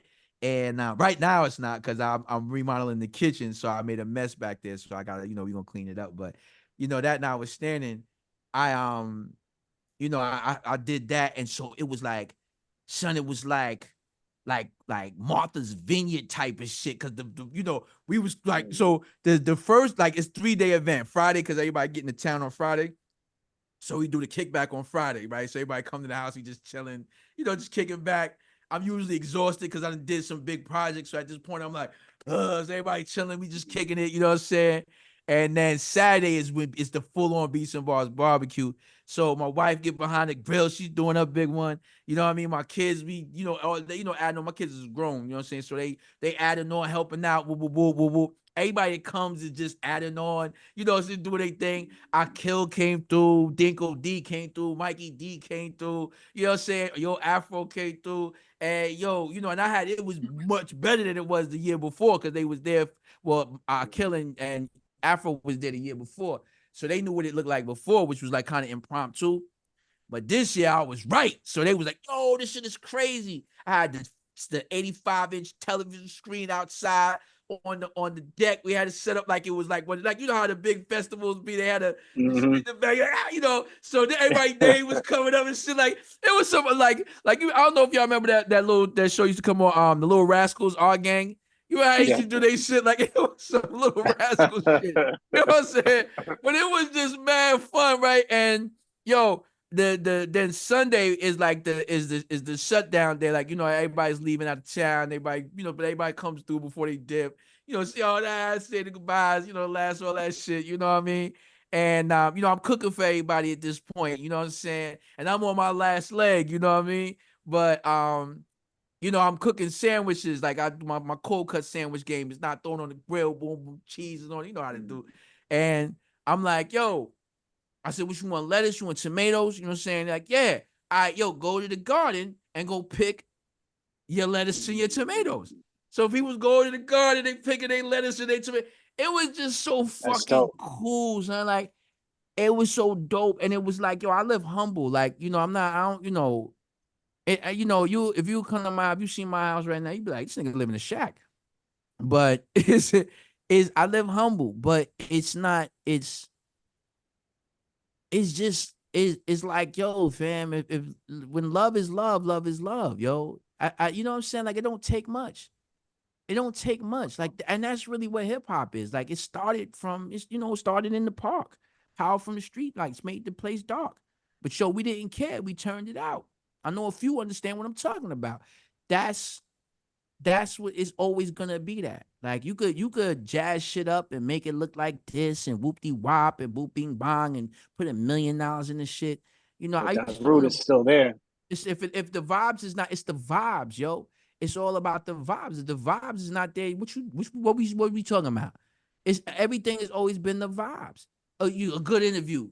It's the vibes. Yeah, I'm sure this cast that y'all have interviewed that you thought based on who they were that this was going to be a dope interview. And you know, you talking to it's like, yeah, all right, man, let's hurry this shit up. You know what I'm saying? We just put this shit out, let niggas know he was on here. And then you'll run into a cat like me that loves this shit and talk your ear off. He's like, yo, that's a good interview, man. I had a good time talking to this nigga. You know, he really loved what he talking about. You know what I'm saying? Like, yo, it was you know, and it's the vibes. And Facts. you know, that's what I'm on, King. And so I'm really excited about this project coming out. I'm excited for next year's Beats and Bars barbecue because it's gonna be even bigger and better. But you know, it's just gonna always be Get us about out vibes. there. Yo, about all that's what I'm telling y'all. I'm just saying it just to say it. I'm putting it on y'all radar right now. You know what I'm saying? Yo, That's how yes, it sir. go. But you know, and you know, and like really, like y'all should really come out because you know, when you have this experience, right? Because my thing is really like showing people that things is possible. So, you know, one, showing people that I bought a house for $8,000. I'm a New York boy. I ain't never had no constraint. I ain't go to vocational school. I was in college bound school, you heard? So I didn't have no hammer and nails background, but I bought an $8,000 house that was basically a cinder block, bunch of walls and a raggedy roof, right? It ain't had no bathroom in it. It ain't had no kitchen in it. You heard? The electrics was right. Yo, it was 8 months before I could take a warm shower in my house. I used to have to shower when it rained, or I go to the YMCA for 8 months. It was like that. You heard? But I was documenting this stuff on this blog I have called Life After Hip Hop. And you know, the events and the things that I do is not really about self-edification because I be barely wanting to perform. I only be rhyming because people be wanting me to, you know, get on and do my thing. But truth be told, I'm more enjoying watching and just being a good host. But I also, like, when I did the studio, I wanted people to see, like, yo, fam, this is a shed. But with just a little bit of resourcefulness and ingenuity, you can have it look like this is a man cave. This look like some shit you would see on HGTV. You know what I'm saying? I wanted people to see the garden because, you know, there's a lot of conversation about, you know, hip hop and health now, you know, and like trying to, you know, we've seen a lot of our heroes pass on. And, you know, everybody, oh, you gotta start eating healthy. Well, what does that mean? And how do you do that?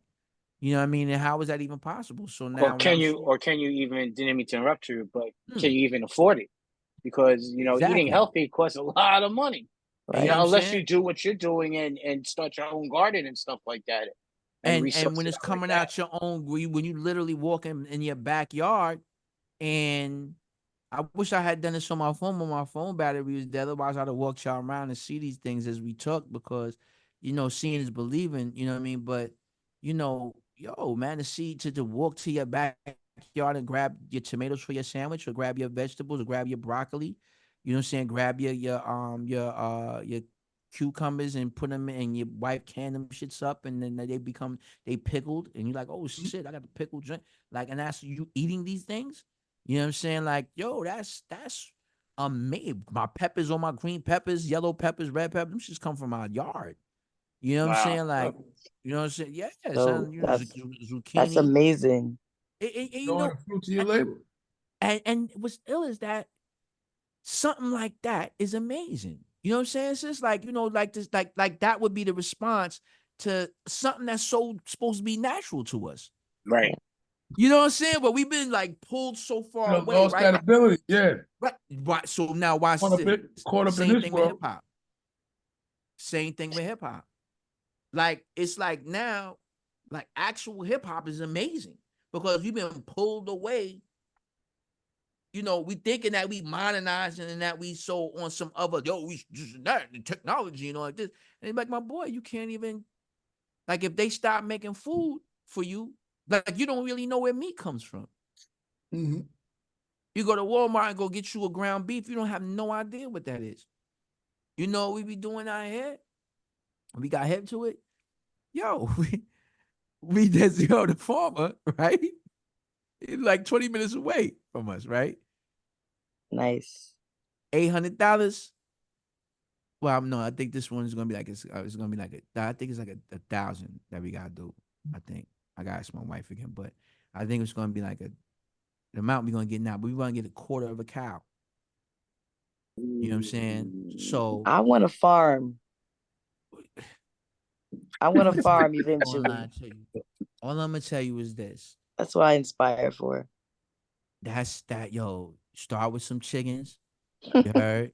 Start with some chickens because that's manageable, and you will see what's in front of you. You know what I mean? Like, yo, this shit is real.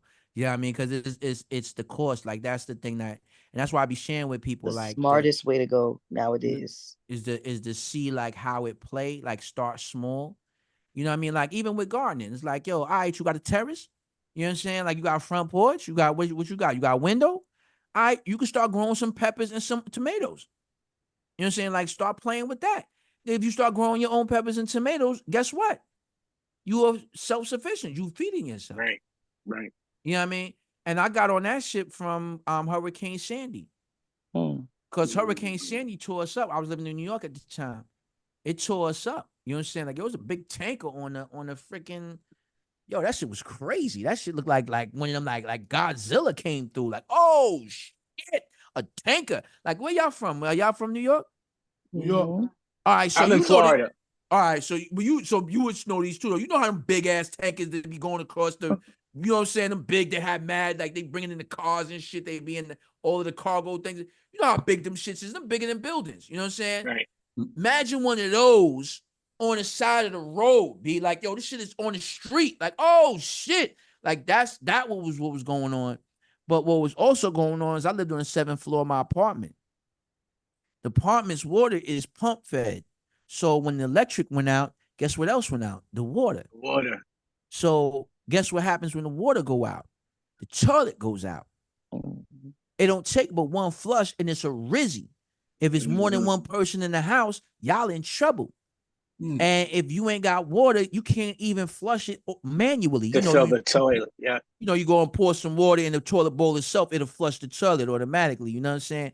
You ain't where you gonna get the water. You're gonna have to walk all the way down the hill, a mile down the hill to the Hudson River, scoop some water in some gallon buckets, walk them shits all the way back a mile back up the hill. Is that if you know where it's Staten Island, you will know that right in the front of Staten Island, like where the ferry is Mad Hills. Walk that shit up, then climb 7 flights just to flush the toilet. You know what I mean? And I'm like, yo, we was handing out dry ice and stuff with this city councilwoman, Debbie Rose, at the time. You know what I'm saying? I was heavy into my NY oil thing. I'm all over the place. Yo, son, let me tell you something.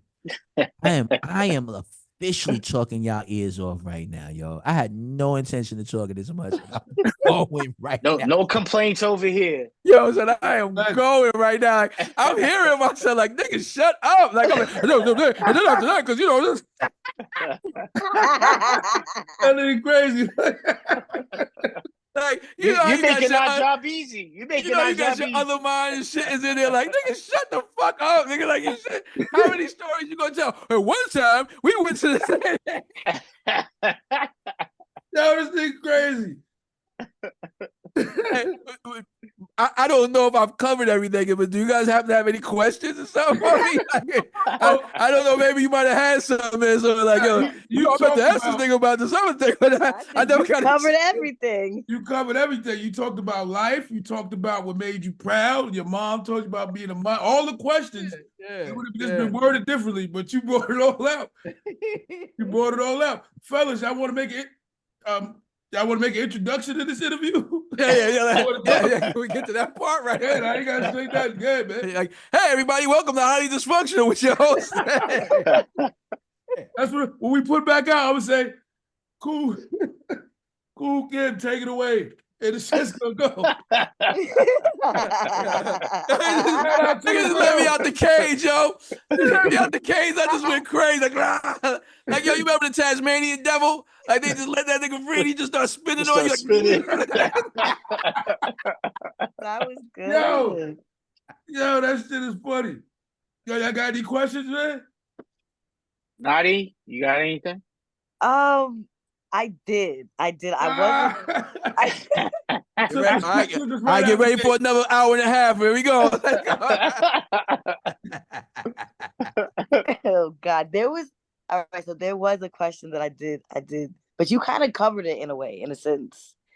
So I was looking at one of your interviews, and I seen you had stated something about. I guess it was a situation where this was, back in the day, and you were in some kind of like a scene or something with I don't know if it was like, was it like a short film or like a clip or something with Wu-Tang or something like that with I don't know, you guys were somewhere. You were somewhere with Method Man, and I believe Haas was there. I'm not sure. I may be getting the story wrong, but I just wanted to know, what was that energy like in the room? Like, was it like a competitive energy, or was it like instant, like click, like you guys clicked up, like you and the Wu-Tang? Were you guys like? Well, I'll say this, that your question, I don't recognize what you're asking me, right? Okay, so no, that's what I'm saying. I don't think I'm asking but it alludes to a whole nother thing, right? Okay. And let me just say, I'll extrapolate some value from the question for you. Okay.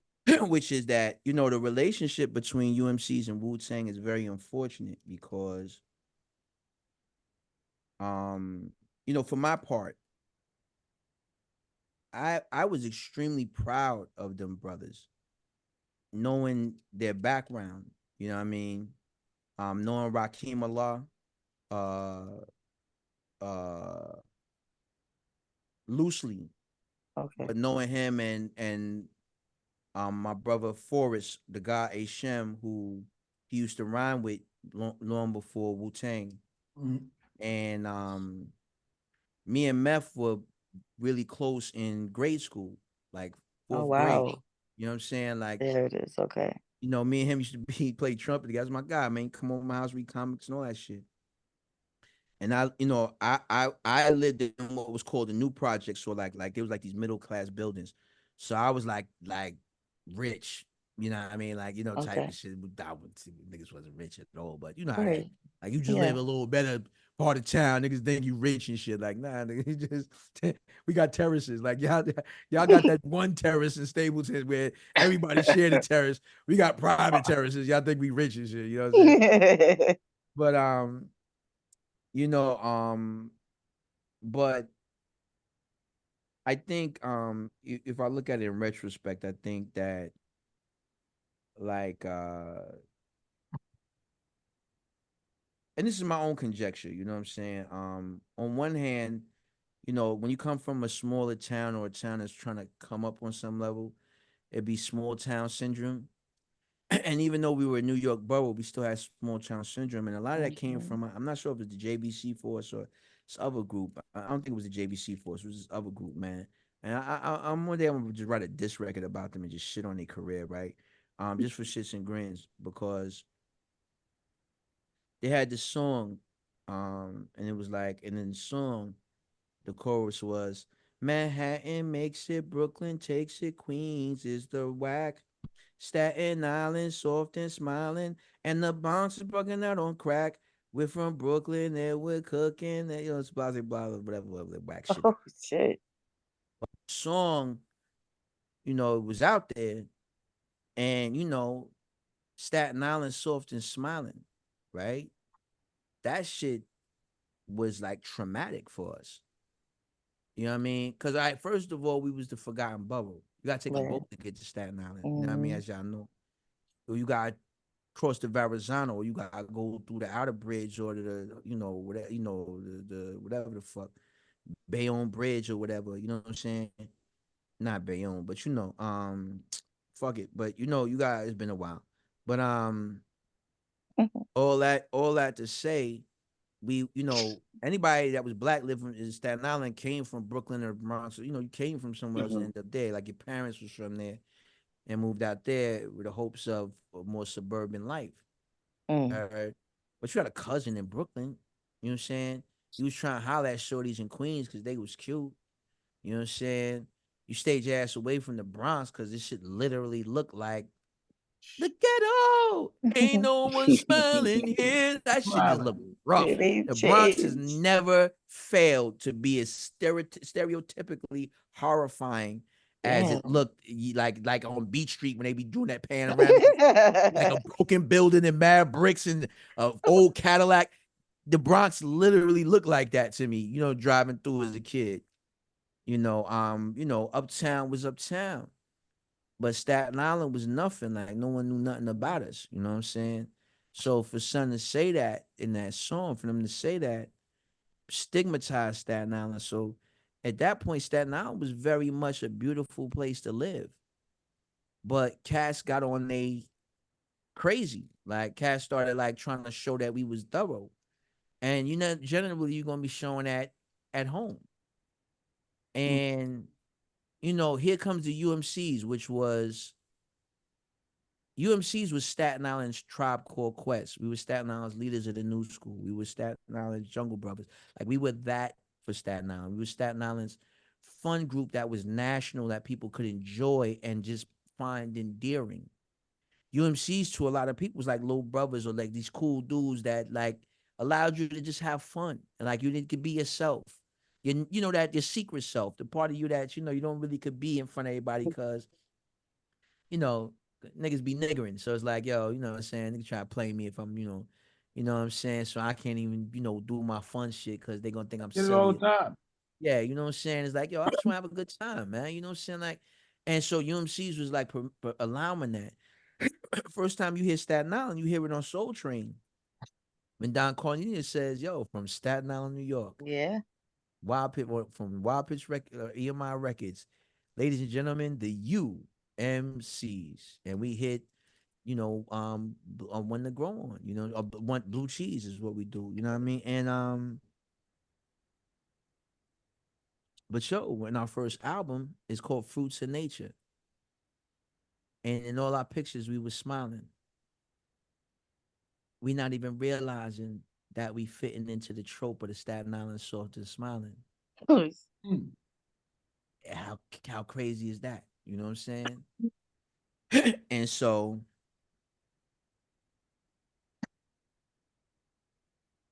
wow. I think that UMCs, although we were the first to come out of Staten Island, and we went through a lot to get to that point. Like we, a lot of shit, like it's two 19-year-old cats.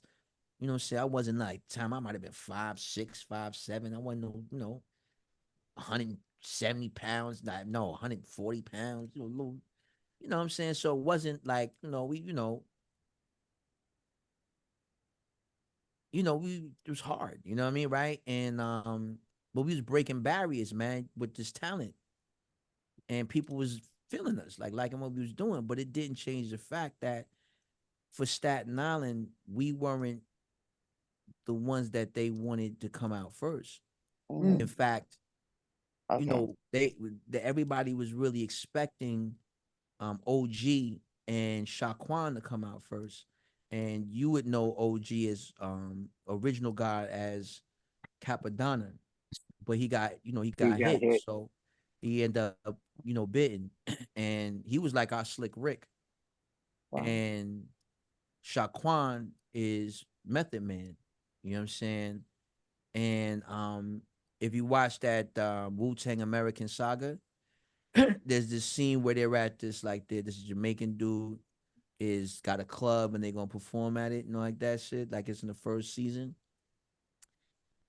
I performed. I was there. Like there's like they got this like I think that on low key they made that group that was like the bouncing around Jamaica. They were supposed to be us. Like I think that was like an alluded to us. You know what I'm saying?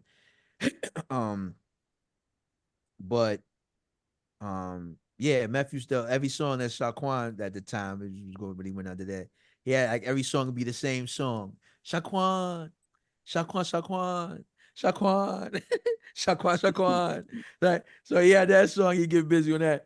Then his next song was like my couch, my couch, my couch, my couch, my couch. That was all his choruses. You know what I'm saying? Like everything was that shit. You know what I'm saying?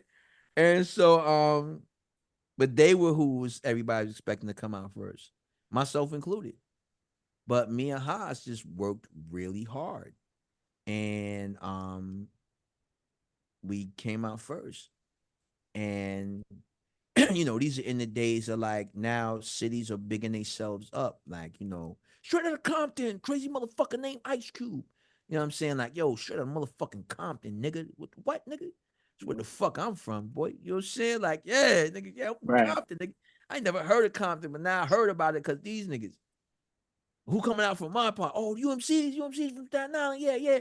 What's they song? Blue Cheese. Wait a minute, what? And so this is me giving Staten Island as much, I guess, leeway in how they end up treating us. You know what I'm saying? Ultimately. Because then, you know, people got jealous. And that's a motherfucker too, because um, you know, like, you know, it's just people get jealous, man. Like, you know, you know, you doing something that they wish they could have done. Why then? Why not me? Yeah, you know what I'm Right. saying? You know, and so people were lying saying that we were saying we were from Brooklyn. Now the truth of the matter is I'm born in Brooklyn, you know what I'm saying, 200 Troop Avenue, you know what I'm saying, Jewish hospitals. I'm from Brooklyn, literally. But my entire life and memories is from Staten Island, so I would never claim Brooklyn over. I don't know Brooklyn for shit. Right. I know Nostrand and Gates and shit. Like I know where the weed spots is at in Brooklyn when I was when I was living. You know what I'm saying? I knew where the shorties that I would be messing with was in Brooklyn, but I ain't know Brooklyn like that. You know what I'm saying? And Haas was from Brooklyn. He was there till he was like 12. Um, so, but not, you know, he's from Staten Island. We represented Staten Island. But, you know, they started floating this lie that we was claiming to be from Brooklyn, and, you know, Cash just was like hating on us, you know what I'm saying? And then when Wu-Tang came out, uh, you know, a thing that you did in the music business is if like you had kinship with somebody on any level, like we be on the same management, I big you up. You know what I'm saying? You know, it ain't gonna do me no good, but we on the same management, man. We might be traveling together, so I'm gonna big my mans up so we could go work. You know what I'm saying? Or we be on the same level, label. I'm gonna shout you out because we on the same label. You coming out with a record in a couple days. I ain't even had no track on your song, but so what? You know, we on the same label. We gonna big you up. So the first time you hear Wu Tang is on Any Way the Wind Blows, which is the B side to Blue Cheese, and it's like on that song, well, it came to my attention. Many had slept on the you, even so. Show them that you kept on the groove. Yeah, I did. This is for a floor, yes, a master. Wu Tang blower on the board. You passed the microphone. So we was bigging up Wu Tang from the grain because we knew that they was coming. Big love, all that. You know what I'm saying? And uh when they came out, they like campaigned against us. You know what I mean? And you know, Meth had this line, niggas crossing over, but they don't know no better. But I do. So, you know what I'm saying? And everybody kind of got it like he was talking about us. You know what I'm saying? And you know, that's just how it was, man. And so it just so you know, there's never even been a song with us. You know what I mean? Never got together. Never got together. You know what I'm saying? I was gonna try to see if I could get Meth to be on this project that I'm doing now.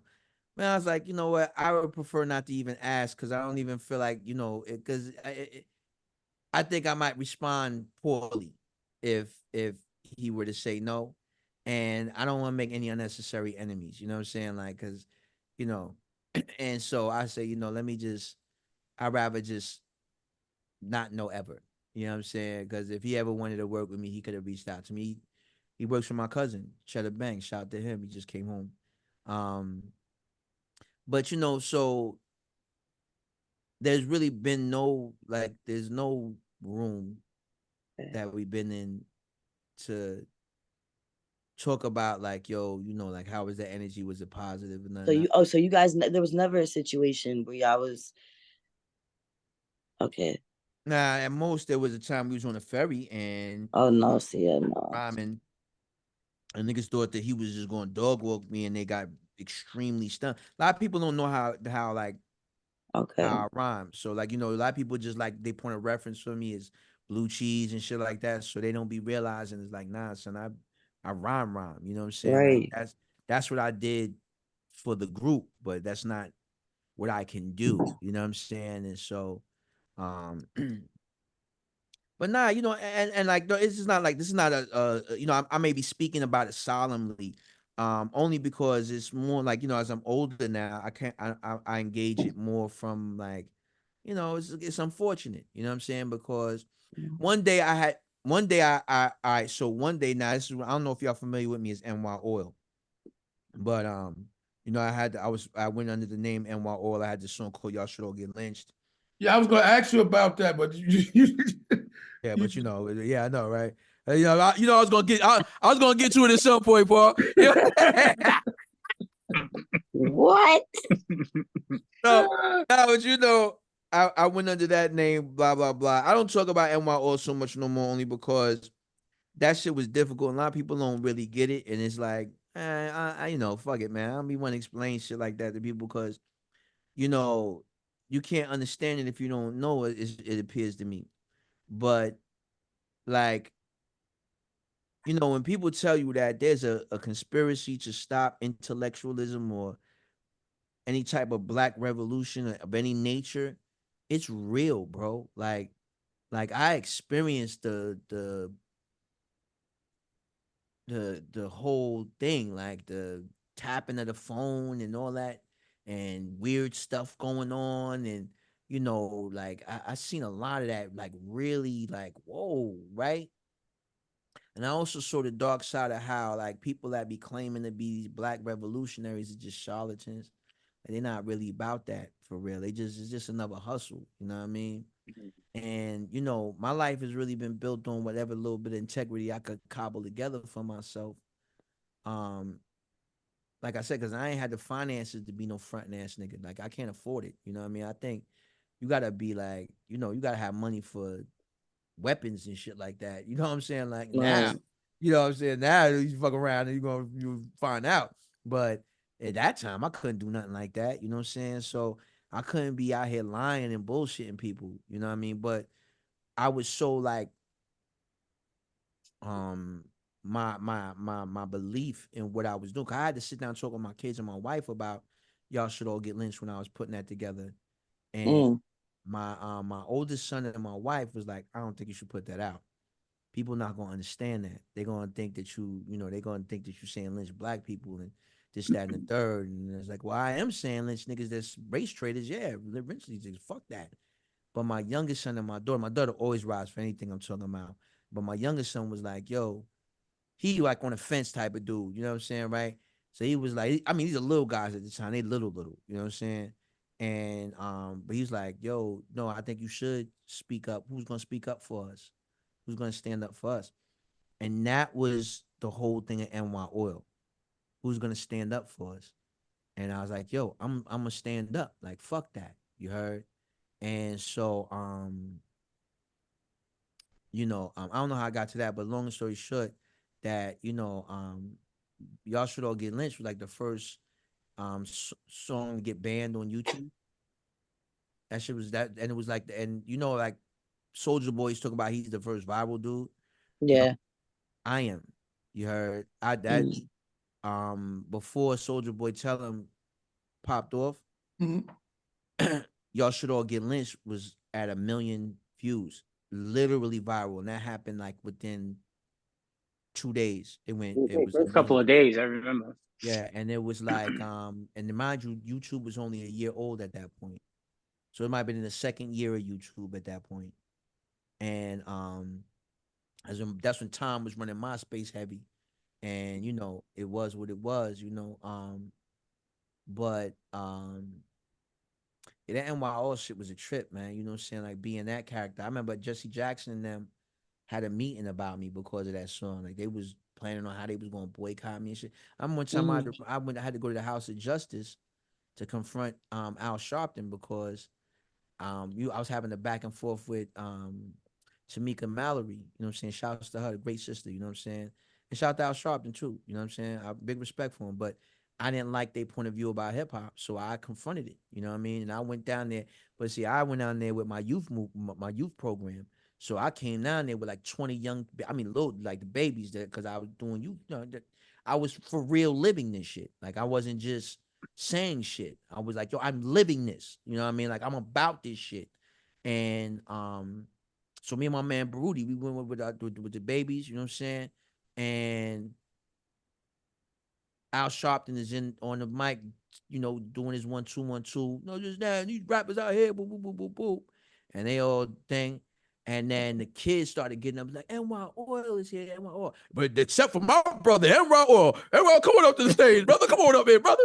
Come on up here, brother, because we go. But then we got then we did an interview together. We got, we good brother, you know what I'm saying? Like I see how it's moving. I get it. You know what I mean? I understood what he was doing. But that's a hard thing to do, man, like to be that type of thing, because, and this goes back to that where there's no honor, how could you build anything, right? Like, if you got somebody that's putting it on for you that way, right? Y'all are supposed to do something.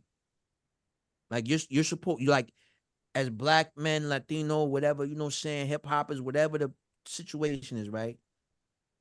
You're supposed to activate. You can't just watch somebody putting themselves out there and they speaking shit that needs to be said. You know what I mean? And that you're not going to say it. Yeah. You're like, you got too much to lose to say it, or your situation don't allow for it. I liken it to the guy that is in your community that goes outside and play basketball with the kids and coach them and shit. And so one day he fall on hard times, you heard? And, he get behind on his mortgage. $2,000, $3,000, $4,000. You know what I'm saying? And, the word gets out that he having a hard time, you know what I'm saying? And, your old lady come back and be like, yo, baby, Mr. Joseph, I heard he about to lose his house, man. You know what I'm saying? Word, how much he owe?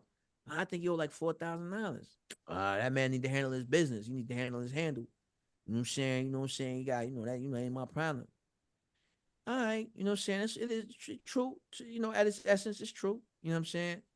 Well, so, Mr. Joseph ended up losing his house. And he leaves. And what happens is that when Mr. Joseph leaves, so does that adult, that responsible adult that was spending the time with your children that you couldn't spend because you were at work and you all were busy, but this positive male figure that was in the community parroting and spreading the same moralities that you would like for your children is not there anymore. So the basketball program isn't there anymore. The football program, the guy that would come out with his kids and play freeze tag or roof tag or whatever, horse around with the kids and kept everybody in line that they respected because they knew Mr. Johnson is not there no more. Well, see, now that's a big impact on your children that you're going to feel later on when some of them start fucking with them gangs or fucking with these low-life that niggas want to call themselves OGs, but just really just lounge lizards, niggas that ain't did nothing, they ain't doing nothing. They around the kids because they ain't not thorough enough real men to be around men, so they got to hang around young niggas, be 40-year-old nigga hanging around with 13-year-old kids and shit. Like, yo, what's wrong with you? You know what I'm saying, right? So now your kids is in jeopardy on that regard. But see, then there's another thing that happens that you didn't realize. When Mr. Johnson lost his house or for foreclosure, the value of his house, right, then went to a foreclosure sale, which I used to work at one of these companies in one of my lives. And so what happens is your foreclosure house that you spent that was worth $250,000, but you bought for $100,000 when you bought it. Now you've paid X amount on it in the bank. The bank is trying to recoup its loss. So it goes for auction, and this auction starts at $20,000, $30,000. People buy Mr. Johnson's house for $35,000. Now, the people that buy that house have no intent on living in that house. They put a Section 8 person. No disrespect to people in Section 8. I know people on Section 8. So shout out Section 8. You know what I'm saying? You know what I'm saying? Or they just rent it. Or they just rent it. You know what I'm saying? So they rent it out. A renter, guess what a renter doesn't have? It's called neighborhood pride or property pride or something like that. Where, if so-and-so start mowing their lawn, I gotta jump on my ride on the mower. Like, nigga, you're not gonna have your lawn looking better than me. Let me get on my shit. Like, you know what I'm saying? Like, yo, it's my yard. It's my lawn, yo. My shit gotta have a lineup, yo. I ain't got my head going. I ain't got the frozen none of that no more. You know what I'm saying? So my yard is my afro now. That's why I get that shit lined up. I gotta get my new edger because I gotta edge my shit up. You know, like a renter don't got that same feeling because they rent. They don't own that shit. They don't give a fuck. It's not theirs. Right. So now you tripping because now somebody that's not in your tax bracket. This is a class issue here, right? Now, people don't want to acknowledge that America is a classist society. Before it's even racist, it's a classist society. That's a fact. You heard? So even niggas don't want to be around low niggas. You heard? Mm-hmm. You know what I mean? And so, it's like, I don't want to be around. You get you a house.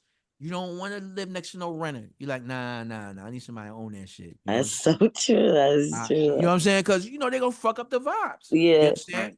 Point blank. They don't value it the same. They don't value it the same. You done built up your shit. You done got it up from 100,000 to 250,000. Now you got some Section 8 tenant in the house. They don't give a fuck, right? They gonna do their thing. They not coming from the same class as you coming from. And this is I promise you, this is not no elitist talk. I'm telling you coming from living real life, seeing how this shit work, and now being in this situation and seeing how this play. Like, oh shit, like, you know what I'm saying, right? And you turn around and you look at the comps in your neighborhood. See, because his property been bought at $43,000. The properties in the community had reached $250,000. You were $150,000 there. You heard? Y'all were on track to get to $1 million in 10 years. You'd had $1 million equity. But for the fact Mr. Johnson's not there, right? And the comps now have lowered because his house sold on a foreclosure. That $250,000 drops down to $220,000. You just lost $30,000 because he's a man. He should have handled his shit. But the truth of the matter is, my man, you was better served to rally up them neighbors and be like, yo, listen, man, Mr. Johnson having a hard time, man. So some coins together. I got 1,000 on that. What's up? It's gonna hurt a little bit, but I got something on that because you know what? I appreciate what he done in the community, man. Solid. We need him in the community. We need him for our kids. He does good things. We need him around. You heard? Let's take care of him. Get him on track. It's what's gonna cost. What is 5 of us? At least one's cost us a G to do it. Versus this $30,000 that we gonna lose on the resale. But what happens is if you don't understand how things work, then you don't got the presence of mind to realize that this is what can happen. And that is, in essence, the NY oil story. People want you to be a superhero. You heard? If I gotta live frugal or work at the Daily Bugle, I'll be damned if I'm gonna be your fucking Spider-Man. You know what I'm saying? You ever see how Spider-Man used to live? That's why I can't stand Spider-Man. You know what I'm saying? Like, I like the character, like his powers and shit, but I can't stand him. That nigga struggle too much. Like, Peter Parker's struggling. Peter was broke. He was. Stay broke. This motherfucker was so broke, he had to go sell pictures to a motherfucker that can't stand him of himself. Like, you know, how broke you gotta be to have to take pictures of yourself while you fighting crime and then get shitted on by the person that you selling them to. Like, that's crazy. Yo, he used to struggle. And we had couldn't pay rent. Every fucking episode was that. Scott, cause I couldn't read the book no more. I was like, yo, I don't want this to get on my spare. And that was NY oil. I was like, yo, that's NY oil. I'm sitting up here in harm's way, trying to help my people. And I'm like, yo, nah, I gotta help those who help themselves, man. I gotta help myself, man. Cause that's a sure way to get you down, yo. Unfortunately, it sounds crazy, but Lord, you know, people got at Jay-Z because he has said that, you know, his give back is by being himself is how he gives back. All I gotta do is be me. That's how I'm giving back. Is by being me and being successful. And Cass was like, oh, that shit is crazy. Nah, son. The way we get down, that's exactly what he needs to do. Let me do my thing. Yeah. You see it succeed. You get inspired. You start making moves based off that inspiration. Word. That's good. Me getting down there with you and then trying to boo. That's a fact. You'll catch a bad one like Nipsey. Right. You'll catch a bad one like the majority of them. Shit. Yeah, basically. You know what I'm saying? So yeah, that was how it was in them days, man. You can't stay in the hood with everybody when you're there. You can't. And not only that, it's good for kids to see success up close. You know, I read a lot of books in prison, you know, like even small success. Like I read Prodigy's books. His family was his family was musicians. His mom was singing and stuff like that, R&B singers and stuff like that. Common, he was the ball boy at the Chicago Bulls. This is seeing success up close. Right. A lot of times our people need to see that shit to know that it's possible. That's why when you see somebody make it, then the next person make it, and the next person make it, and it keeps going. So that's kind of like true, man. You know, because nobody believes it until somebody does it. And that's a fact. And a lot of times, because we live in a world that is more evil than good, so being let down is commonplace. So if you come and you got a good idea, you like, yo, Kim, I got this dope idea, I'm so accustomed to things failing and being let down that my first inclination is to shit on your great idea. Like, nah, son, ain't nobody gonna fuck with nothing like that, son. So I'll dream kill you, and I'll be really trying to keep you safe. Because in my mind, I'm like, yo, you know, I don't want to see you catch a bad one. I don't want you to see you waste time. You gotta get yourself together, son. Oh, you just came back home. Oh, son, you down bad. Son, don't be worrying about them big dreams, shit, son. Just focus on, get you a job at the post office, son. You know what?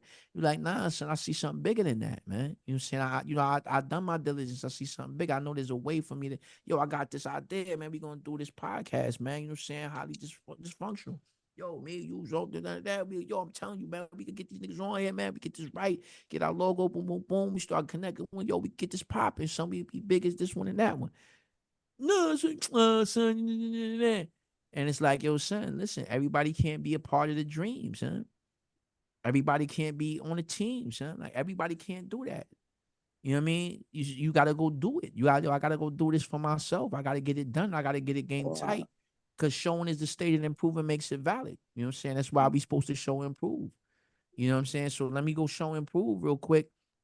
And then, I could have some practical I got practical insight for cats that have real questions about how they can achieve their own goals. I could talk to them from a space of, yo, I know that I walk this road. So, yo, so now, you know, you want to do this, yo, you got to do that, this and that, you know what I'm saying? These are the things out there. Yo, I'm going to write this book, one more boom. So, you know what I'm saying? Somebody in the Bing, they get the book, they'll know what time it is. They could read it, that should inspire them. Next thing you know, I'm on an interview with the nigga. I didn't even know that he read my shit. And then we, you know, say, oh, shit, nigga, yeah, son, I read your book, this and that, son, and you know what I'm saying? That's how I'm, you know, one of the things. That's how it's supposed to go. You know, sometimes you could be hands-on. You know what I'm saying? But, you know, there's a reason why when you train as a lifeguard and you supposed to save somebody that's drowning, they suggest you come up from behind them. You know what I'm saying? There's a reason that they also suggest that if somebody drowning, they panicking, and they try to grab on you, punch them in their face. Because you wake them you know up. what I'm saying? You gotta break them from that, get them off you, because they will both bring you down. Will try to climb over you in the water. Yeah. I had that happen to me. And they'll try to kill you low key. You know what I'm saying? Like, it's this very like nihilistic thing that gets in a person where it's like we gonna all both go down. Like, I don't want to die alone. Yeah, straight up. And so you gotta be mindful because, you know, people hungry, man. Like, I'm not living in a situation where I don't know what Miss Meal cramps feel like. I know what them shits feel like today. You heard? You understand? Like, I'm not far removed from that shit at all. I'm hungry right now talking to y'all niggas this long, right? So but I'm saying, you know, I'm not ever gonna do nothing like that because I got too much to lose, and I would like to consider myself more righteous than wrong, right? But I could definitely, I remember one time, man, I was definitely gonna rob the pizza man for weed money. You know what I'm saying? Like, I was definitely gonna do that. And Allah subhanahu wa ta'ala came through and just like made, you know, just it didn't happen. So it just didn't happen. You heard? I remember like, yo, there before the grace of God go out. I remember times where I would have did some grimy shit because I was down bad. You heard? And so it's woe is you if you was to come like, and this is after blue cheese shit. Like, you know what I'm saying? Like, you know, I had hard times, like where it was like, yo, I'm down bad. I'm with whatever. You know what I'm saying? Like, one time a friend called me up, like the way he called me was such a way, it was weird. He said, yo, come down to Virginia, man. You know what I'm saying? Yo, you know what I'm saying? Come down, man. I need your help with something real quick, man. Come down. I thought he was calling me to come down and kill somebody. And I was with it. Like, that's how, you know what I mean? And I'm not this kind of a person. Wow. So drastic measures, drastic times. So you sit there and you be in front of people and you in a place and space where you up. You heard? And everybody around you is down. That's a dangerous space to be in, King. You know what I'm saying? Like, that's a dangerous space. Like, you gotta be careful fucking around like that. You heard? Like, cause you're not realizing that your very existence is an insult to somebody that's starving. Word. Right. Shout out to the real. Yeah. That's some real gems right there. To close this out. Yo, Cool Kim. Don't forget to give my motherfucking drop, man. Oh yeah, man, I got you, man. I'm gonna do my shit fly, yo. Come on, man. I got, you know, all this time. I got somebody got to see this long ass interview. You know what I'm saying? Can I tell y'all though? I'm gonna tell y'all real quick before we roll. You know what I'm saying? Another half hour coming. Nah, real fast though. It's an ill thing with me, right? Like, I don't do a lot of interviews and shit, right? But every interview I do, them shits be wow long. Even like, and it started with the NY oil shit, right? Because there was like this tactic I was doing, right? That I would like, they thought I was a lunatic when I did Y'all Should All Get Lynched. So people thought I was just gonna come in there and sound crazy. I was like, nah. I'm gonna bust this shit down. I'm gonna give you a real solid point. Like, I'm gonna break this shit down. You like, yo, this is what it is. Boom, boom. So people would be enthralled by the conversation. So I would be on like commercial radio, and it was supposed to be like, yo, a 3-minute segment. That shit would be the whole show. would be with them just talking to me, because you know the art of conversation is sorely missed. Absolutely. You know what I Definitely mean? is.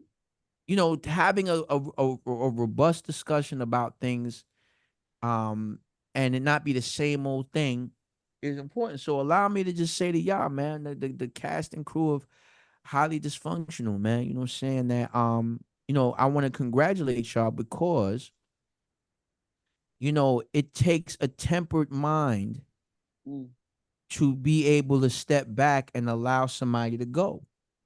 You know, some people, they don't understand, like, yo, now let son go, you going, let him go. Let him go. Word. You're gonna get more out of this shit than trying to ask Absolutely. bullshit questions. Let this motherfucker go. He's saying shit that I didn't even know nothing about that shit. Like, oh shit, I didn't even expect that. You know, and so that's brilliant that y'all are able to have the temperance and the spirit of discernment to know to just be like, yo, no, let him rock. You know. And so, you know, I want to say that I wish you guys nothing but success and continued success. You heard? I'm rooting for y'all because hip hop needs outlets where intelligent conversation and interesting, introspective discussion can happen, because we are more than just hypersexualized murderers and drug dealers, but we are men and women who have survived in this diaspora and done things that the world at large could have never imagined. Us ancestors of slaves, you know what I'm saying? And y'all are doing it. So I want to tell you, I'm proud of y'all. Y'all walking into a light, especially you, King. You saying you coming home, and there's every opportunity for you to fucking fail. Word. And there's every I opportunity every for you day. to be, you come home with that jailhouse rock shit, talking that off the wall shit. And instead of that, you got on your bike. You know what I'm saying? And say, yo, I'm gonna do my thing. So I salute you. I am honored to be in the presence of solid men and a solid sister. You heard?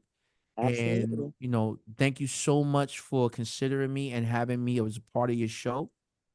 And when the album is done and ready, I look forward to sharing it with y'all, and maybe we'll do like a listening thing or something like that if the opportunity Yeah. presents itself. Hell Hell yeah. yeah. That'll be dope. That Hell would be yeah. Yeah. awesome, man. You know what I'm saying? So once Hell again, yeah. ladies and gentlemen, it is I, your friendly neighborhood fly guy, Cool Kim, aka NY All the Ideal, and I approve this message. Yes. Shout out to the real Highly. Shout out to the fake. And just for y'all to know, next month we going on a new venture. We got more networks. We got more people. We got more shit happening. So this is gonna be a lot of things happening in November. Yeah. So shout out to the real. Oh yeah, cool. You gotta say shout out to the real Highly Dysfunctional too. Shout That's out how to we the close this. real. Shout out to the fake. I'm gonna give y'all a break. You heard? Big ups to Highly Dysfunctional. You heard? You already know the vibes, ladies and gentlemen. Shout out your friendly neighborhood fly guy. You know what time it is. Let's get it. Thank Okay. you. I Thank you. appreciate it. Welcome, y'all. I see y'all tomorrow. We got a busy day tomorrow. Shout out to the real Cool Kim. I'll talk to you later, baby. Yeah. Peace. Peace. Peace.